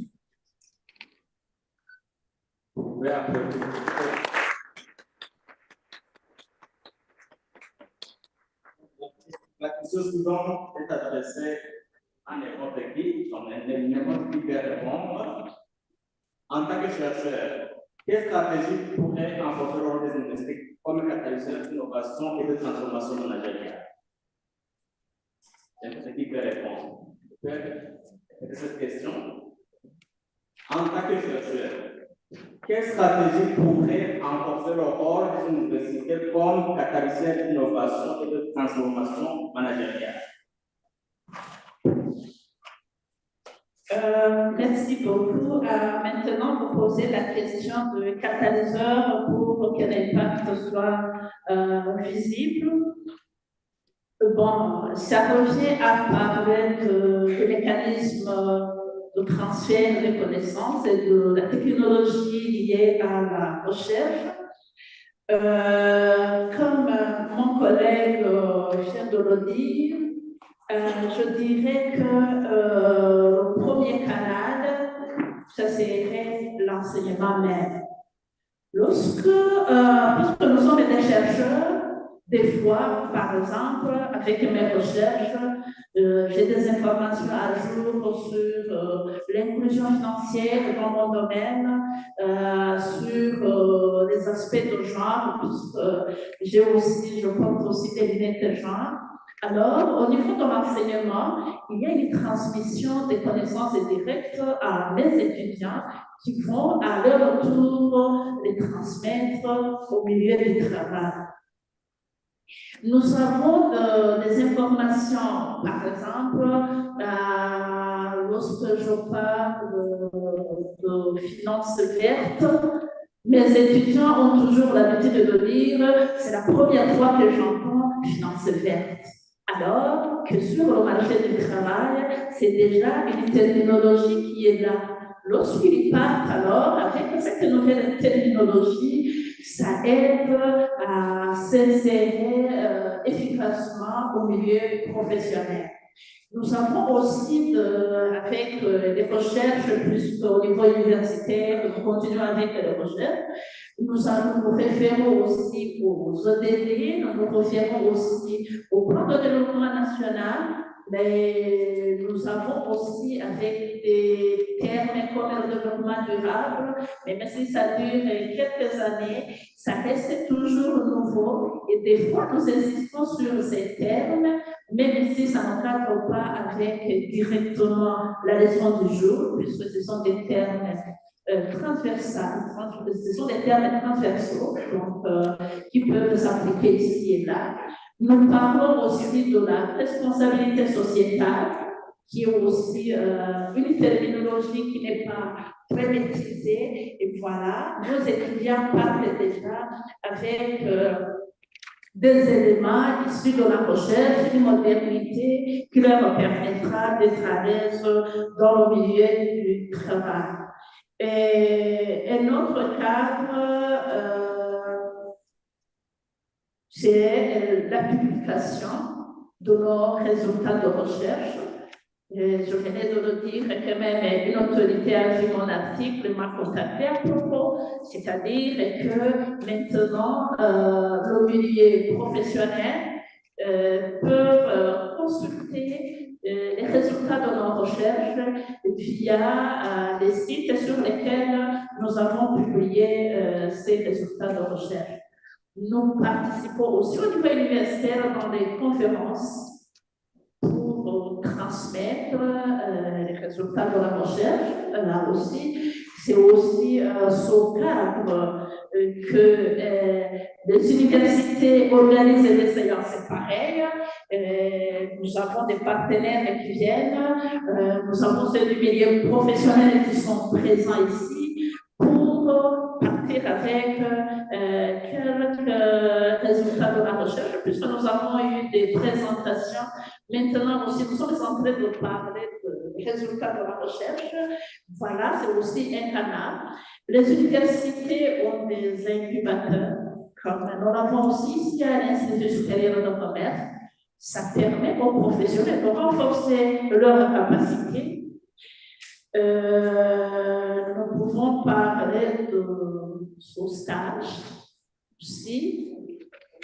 Cette innovation avec l'alternance, comme mon collègue vient de le dire, c'est une façon aussi de transmettre les connaissances au milieu, les résultats de recherche au milieu professionnel.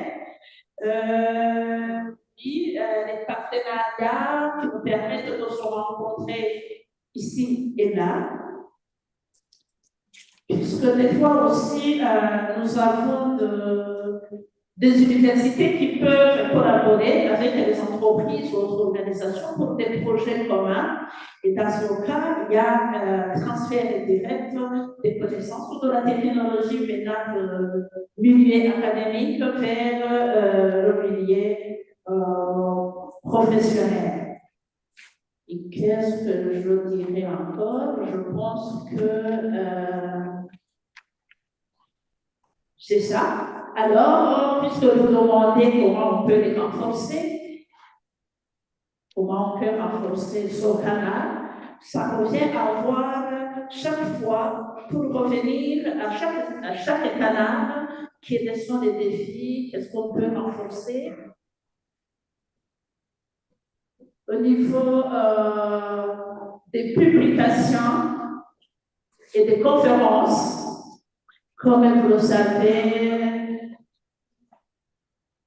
la recherche ici au Burundi n'est pas suffisamment financée, ce qui peut toucher à cet aspect, puisque ça demande des moyens. Au niveau de l'enseignement, je dirais que les choses sont plus ou moins au top, sauf qu'on pourrait parler de l'amélioration au niveau de la connexion à l'Internet. On ne peut pas parler des courants. Non. OK. Au niveau de la consultance, on pourrait, par ce canal, sensibiliser effectivement le monde qui nous entoure, que nous sommes, surtout à l'Université du Burundi, nous sommes donc, il faudra venir vers nous pour nous confier des travaux de consultance. Nous sommes très capables.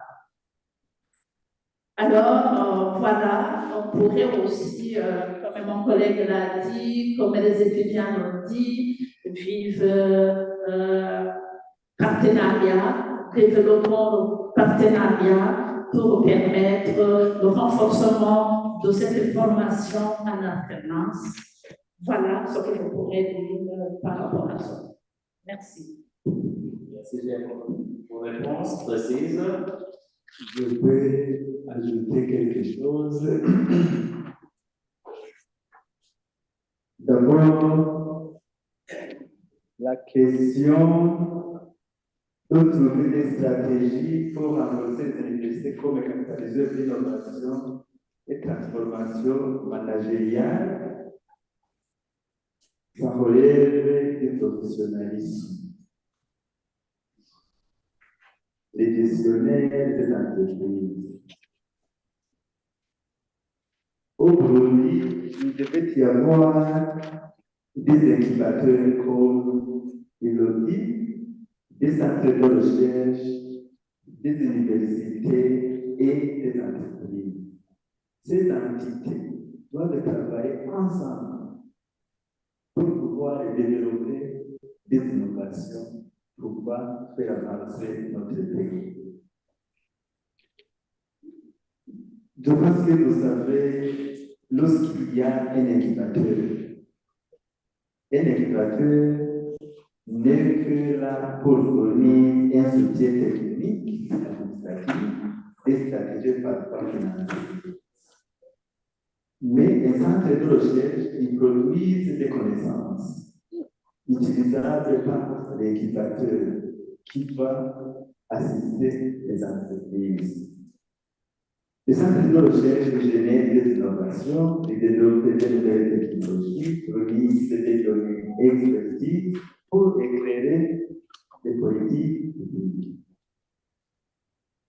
Les universités. Les universités sont là pour former des compétences, produire des connaissances et contribuer aussi au développement économique et culturel du pays. Avec cette synergie entre les universités, les centres de recherche, les centres d'innovation des entreprises, on pourrait avancer vers l'entrepreneuriat innovant. Parce que dans la recherche, l'innovation et dans les entreprises, la mise en œuvre. Je pense qu'il y a un défi qu'il faudra relever qui concerne l'environnement politique et institutionnel. Je pense qu'on va répondre à d'autres questions. Je vais répondre directement, puisque la question suivante, elle disait de savoir quels sont les défis. Je vais répondre. Ok. Les défis que moi je observe ici au Burundi, c'est il nous faudrait du budget pour la recherche et développement.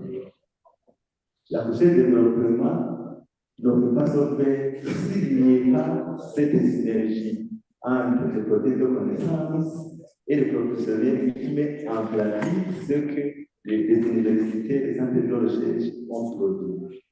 Car les résultats de la recherche, c'est comme ce stylo.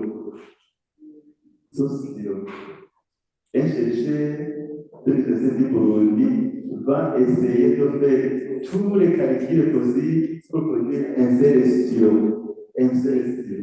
Mais il revient à l'entreprise de fabriquer sur base de ces résultats 1 million ou 2 milliards de stylos qui seront utilisés par la population. Et les consommateurs deviendront très aisés, mais ils ne savent pas que c'est à l'université où on a produit ce stylo.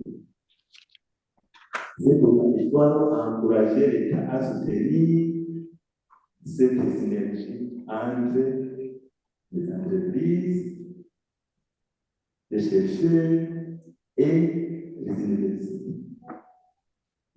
Merci beaucoup. Vous pouvez juste approcher pour que tout est dit, mais. Ouais, je peux ajouter quelque chose par rapport aux défis. Quand même, nous avons beaucoup de défis, puisque pour produire ce stylo, nous avons beaucoup de frais par rapport à la collecte des données. Là aussi, on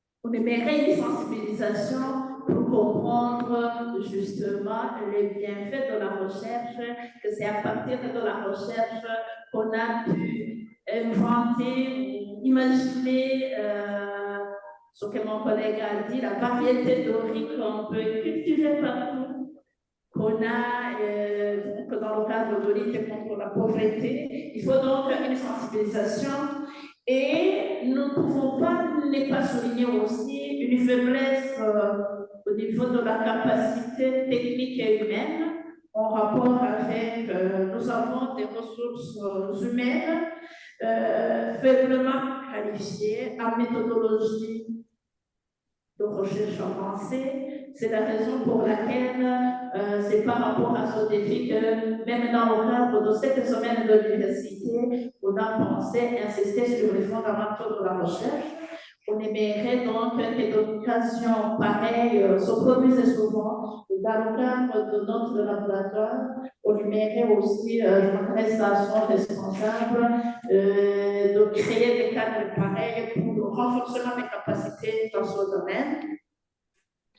Et on aimerait aussi une véritable coordination de la recherche, puisqu'on peut penser qu'il y a une adéquation probable entre les thèmes de recherche et les besoins du pays. Puisqu'ici, au niveau de nos universités, nous faisons des recherches librement. Si c'est l'égalité de genre qui m'intéresse, je m'y mets. Si c'est ceci, et ainsi de suite, peut-être que les vrais besoins ne sont pas cités. Et puis, je soulignerai aussi une absence d'un système nous aidant à mesurer réellement quels sont les effets de la recherche au niveau de la pratique. Puisque même si nous avons dit il y a des nouvelles variétés, on ne sait pas mesurer effectivement, montrer la part, la véritable part de la recherche universitaire à cette amélioration. J'ai vu alors que dans d'autres pays, il y a des systèmes pour mesurer, pour des mesures réelles de l'effet de la recherche sur l'amélioration entrepreneuriale, managériale. Donc, il faudra aussi sensibiliser dans ce pays pour penser à ce système, un bureau, un service. Je vous remercie. Merci beaucoup. Merci. Donc, on pourrait inviter celui qui a une question déposée. OK. Donc, il range, sera représenté par une seule personne. Okay. Bonjour. Merci beaucoup pour la présentation. Vous venez de répondre à ma première question. Je voulais demander quel est le taux Quel est le taux de vulgarisation des travaux de recherche de l'ISCO au niveau du pays? Est-ce que vous savez mesurer le taux donc, de votre impact? Mais vous venez de dire qu'il n'y a pas d'instrument. Mais est-ce que vous avez une tentative d'idée, peut-être pour les 10 dernières années, on va dire? Et ma deuxième question, ou plutôt intervention, c'est que je me réjouis que quelqu'un ait parlé de l'égalité des genres. Enfin, c'est pour ça que je ne voulais pas parler depuis le début.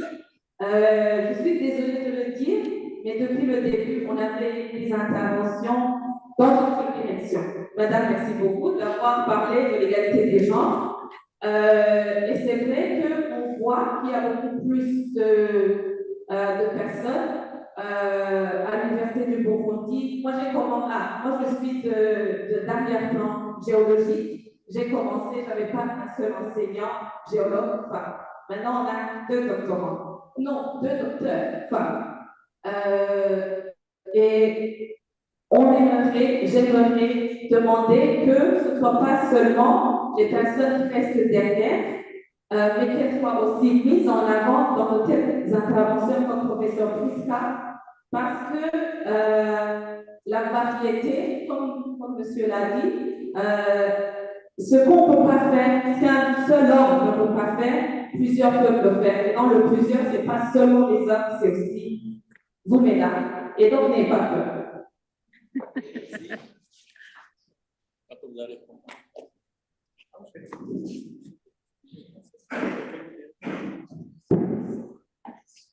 Ok, écoutez, c'est encore moi, désolé. Alors, les bonnes pratiques en matière de promotion. Vous, aujourd'hui, vous voulez vous arroger un rôle central dans l'appui au développement du pays. Alors, est-ce que vous savez aujourd'hui quelle est la situation de votre recherche par rapport aux défis du pays? Ça, c'est quelque chose. Vous avez mentionné la question de la coordination. Est-ce que vous vous dites que vous pourriez être les champions? Et pour être champion, il faut des outils qui vous permettent de savoir qu'est-ce qu'on fait exactement dans le pays depuis 10 ans, comme Madame l'a dit. Une base de données. La recherche, c'est d'abord les données. C'est d'abord les données. Je suis désolé, ce sont les données. L'intelligence artificielle vient faciliter la vie de générer des données pour les cas de trucs. Donc, s'il vous plaît, allez-y dans ce sens.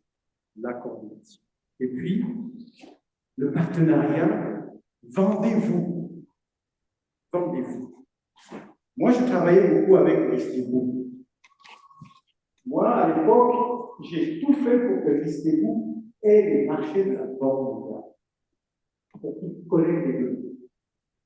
Alors, le problème qu'il y avait de l'autre côté, c'est que les procédures, ils ne les savent pas. Un mémorandum d'entente, par exemple, c'était une pierre d'achoppement. Il fallait les aider à rédiger un mémorandum d'entente. Il fallait régler la question de comment on paye les fonctionnaires qui émargent les gens, parce qu'il y avait des règles qui tendaient à dire non, on ne paye pas. Et moi, je me disais, c'est 5%. Parce que je connais ce pays, je connais les salaires. Les salaires ne pas qui vivent. You are here, we are all here. If you don't look at those things first, like, what country you market, you're not going to do anything. I mean, I was struck that someone in the presentation today recognized that education quality is decreasing. So, be a champion, collect data, and go to Interbank. This is what we did. We did this. We come and show you that we have this at least once a year. Stop.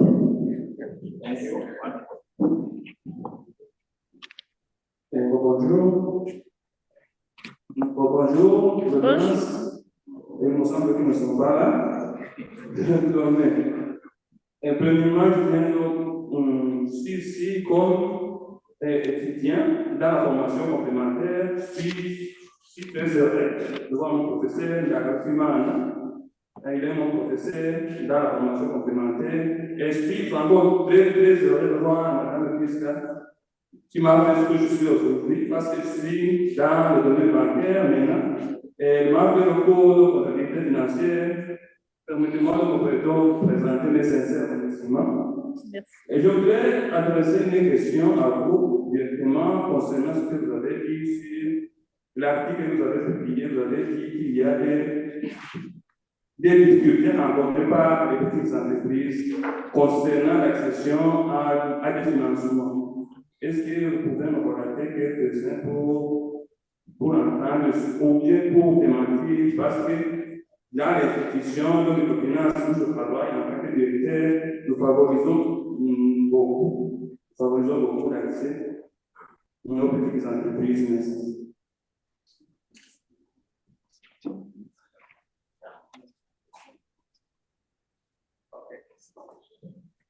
chers panélistes, si vous allez répondre aux questions posées, peut-être que vous allez se poser après dire la pause, n'est-ce pas? Oui. Ok, merci beaucoup. On n'a pas de questions comme telles. On nous a beaucoup encouragé de continuer de l'avant. Peut-être dans le cadre de partenariat, nous pouvons franchir ce pas de faire une coordination de la recherche où justement on ferait une recherche coordonnée qui répondrait aux besoins du pays avec lorsque nous avons parlé de difficultés d'accès à la documentation comme réponse, vous savez que les universités des autres pays investissent dans des bases de données où justement les données sont dans nos machines. Ici au Burundi, nous devons toujours encore nous déplacer difficilement. Des fois, on nous refuse la documentation. Nous confondons à l'administration fiscale. Ok, donc c'est un peu compliqué.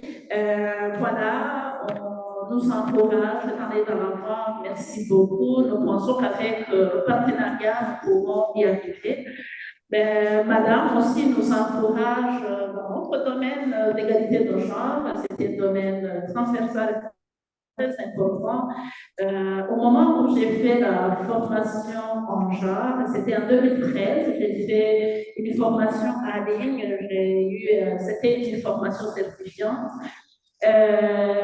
On nous a demandé quelles sont les actions concrètes que vous allez faire avec cette formation pour que justement il y ait progression dans le cadre de l'égalité de genre. J'ai dit pour moi ce n'est pas un problème puisque j'enseigne et surtout j'enseigne les adultes. Je prendrai chaque fois 1 minute ou 2 dans ma leçon, dans mon cours, pour parler de l'égalité de genre, puisque c'est un thème qui intéresse tout le monde, c'est un problème de société. Et maintenant, je vois des avancées, le message que je donne en première année, la perception diffère lorsqu'on est en deuxième année, ainsi de suite. Je vois que les choses s'améliorent, c'est une bonne chose. Et puis, nous avons beaucoup, à partir de là, nous avons beaucoup d'autres activités qu'on organise dans ce cadre, et c'est bien. Alors, par rapport à la question de notre étudiant en rapport avec les difficultés d'accès au financement par les petites et moyennes entreprises au Burundi, le travail portait sur profit par les banques, c'est la même chose, mais aussi pour les institutions de microfinance. Même si pour les favoriser, le travail n'a pas montré qu'il y a discrimination, non. Mais le travail a montré qu'il y a beaucoup de difficultés. Vous savez, lorsque vous avez un dossier d'études de demande de crédit, vous devez vérifier la solvabilité de beaucoup d'éléments. L'étude a montré que les petites et moyennes entreprises rencontrent souvent le problème de garantie et un problème de management puisqu'on les trouve des fois avec les états financiers non certifiés, la banque ne peut pas les accepter, et les petites et moyennes entreprises sont aussi caractérisées par une grande asymétrie de l'information qui empêche le banquier ou l'agent financier ou financier de se prononcer favorablement en faveur des petites et moyennes entreprises. Là aussi, nous plaidons, puisque les petites et moyennes entreprises constituent l'essentiel de l'économie, ici et là, ce n'est pas seulement au Burundi. Et donc, il faudrait une amélioration d'un cadre de faveur, peut-être créer un fonds de garantie pour ces petites et moyennes entreprises.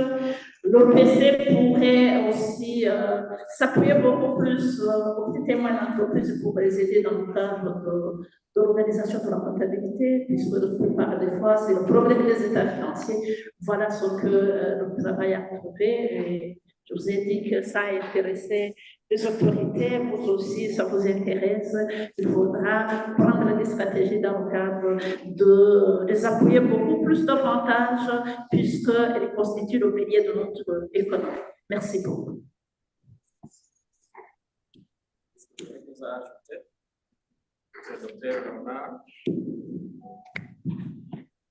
Merci.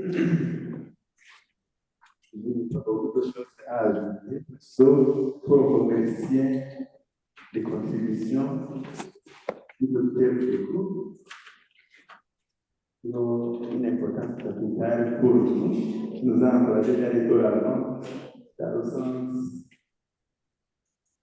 de promouvoir l'entrepreneuriat comme c'est le rôle de l'ISCO.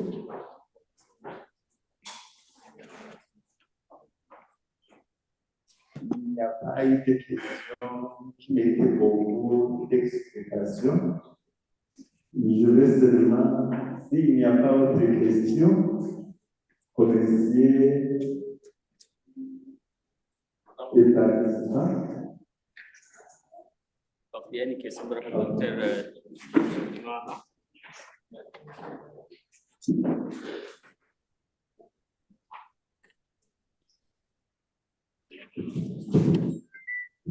Merci, ce n'est pas une question, c'est plutôt une question commentée. La question a rapport avec la visibilité des universités sur le marché.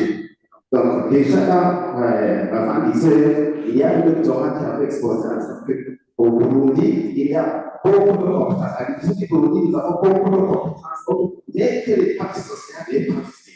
Et voilà maintenant la question posée de dire qu'est-ce que vous comptez faire en tant que chercheur pour réellement continuer l'innovation au niveau des entreprises.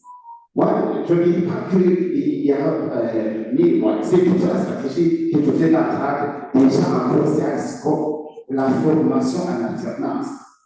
Et en économie, maintenant, la stratégie va dans le même sens quand on dit que pour produire, on va partir du marché vers l'entreprise. OK? Donc, vous comprenez que la formation en alternance viendra résoudre les problèmes finalement pour les entreprises, puisque les étudiants, par leur passage dans les entreprises, de retour, ils font exactement déjà les bases, les informations sur les problèmes de l'entreprise, et finalement, de retour, on pourra ajuster les formations. Je peux vous montrer un exemple que nous venons de constater dans cette région. Là où, en travaillant avec les entreprises, on a constaté finalement ce qui ne va pas sur le marché et on pourrait chercher ensuite de résoudre un grand problème. C'est ici à côté au Kenya. D'accord. Et il y a un problème qui est ici, nous avons de produits, surtout dans les études, et par après on rapporte, nous avons un problème de conservation. Et le problème de conservation, en même temps que nous sommes allés avec l'économie verte, on va utiliser le moins possible les pesticides et tout ça. Alors, l'innovation que les étudiants ici à côté essaient de rechercher, ils ont trouvé des racines, des plantes qui vont fournir des centres qui feront que les tomates soient conservées pendant 8 mois. Puisque auparavant, on va conserver dans les congélateurs, quand tu dis trop, est-ce qu'on va conserver tout ça dans les congélateurs? Mais voilà, les racines des plantes qui sont ici, il faut créer voilà, le smart suffit pour conserver les thématiques variables. Oui, donc, c'était quand vous dites que la stratégie que je suis en train de formation en alternance, peut être utilisée dans d'autres activités. Donc, je regarde que c'est ça, mais je trouve plutôt que c'est plus mal. Dans très peu de temps, ça pourra apporter beaucoup de contributions. D'autres a donné également le cas d'Olivier. Voilà. Les années qui sont avec l'Olivier, le PD s'est développé dans des régions avantageuses. Et maintenant, nous avons l'ouvrier dans les montagnes. C'est déjà ça, c'est déjà une innovation. Donc, moi, je crois que finalement, si on continue dans cette logique, partir des premiers rencontres par exemple, venir faire la recherche de la défense, sans doute que l'on a continué. Je vous remercie. Chers docteurs, pour vos inputs. Je pense que nous allons continuer cette session par ici. Je remercie les panélistes, je remercie vous qui est audience. Et j'aimerais vous inviter aussi à une pause, entre parenthèses, déjeuner. Nous avons beaucoup parlé de la recherche, mais sans manger. Donc, je vous invite alors pour une pause déjeuner d'1 heure. Après, nous aurons notre programme. Selon la générale. Merci pour cette communication. Nous avons développé un outil pour que vous puissiez marquer votre présence. Il est vrai, on a signé sur le papier, mais vous pouvez utiliser aussi la technologie pour marquer votre présence. Et nous aimerions surtout pour nos illustres invités qu'ils puissent marquer parce qu'il y a des questions qui leur sont adressées. Dans quel domaine, peut-être il faudrait bien qu'on puisse collaborer. Merci, chers panélistes, et peut-être aussi un applaudissement pour eux.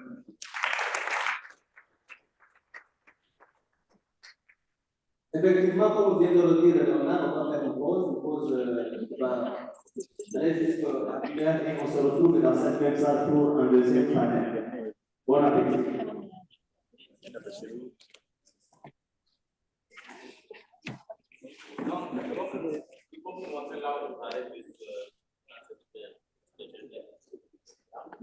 On va descendre, on va passer par, on va descendre par ici, on va passer devant les stands. On peut jeter un coup d'œil sur les stands, ce qu'il y a. Ce que je peux vous dire, c'est qu'il y a du café. S'il y a des amateurs du café, ils pourront se prendre un peu. Et on va vous montrer là où nous allons faire notre déjeuner.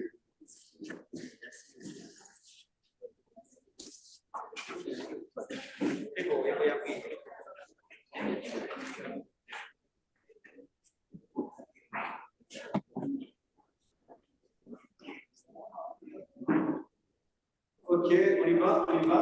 On va passer à peu les journaux. Vous savez comment la salle va être fermée. Si vous voulez, vous pouvez laisser là, parce que nous, on va laisser ça là-bas. Moi, je quitte ici le dernier. Vous pouvez partir avec, sinon, moi, je quitte ici.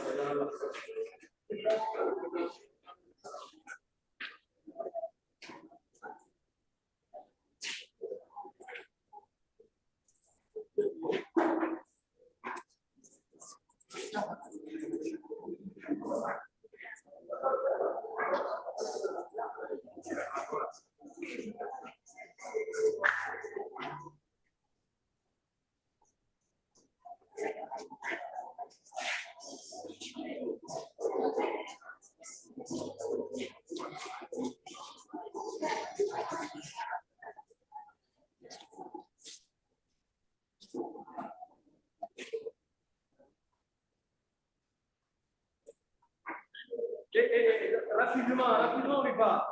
On n'a pas beaucoup de temps. Vous allez revenir, vous allez refaire, il n'y a pas de problème, vous allez refaire. On n'a pas beaucoup de temps.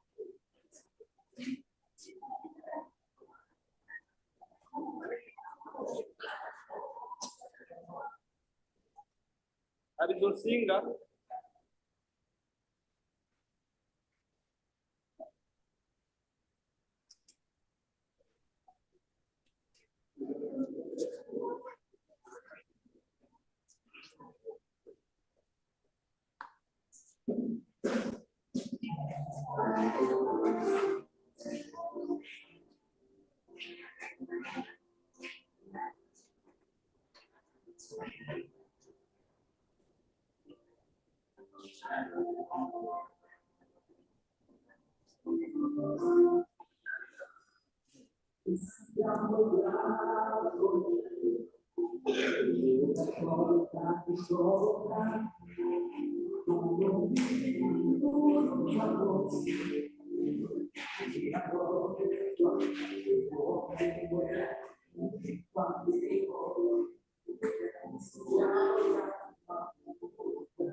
Oui, Joe. Allô? Allô? Oui, allô? Oui, Joe. Allez-vous faire le travail dans les salles?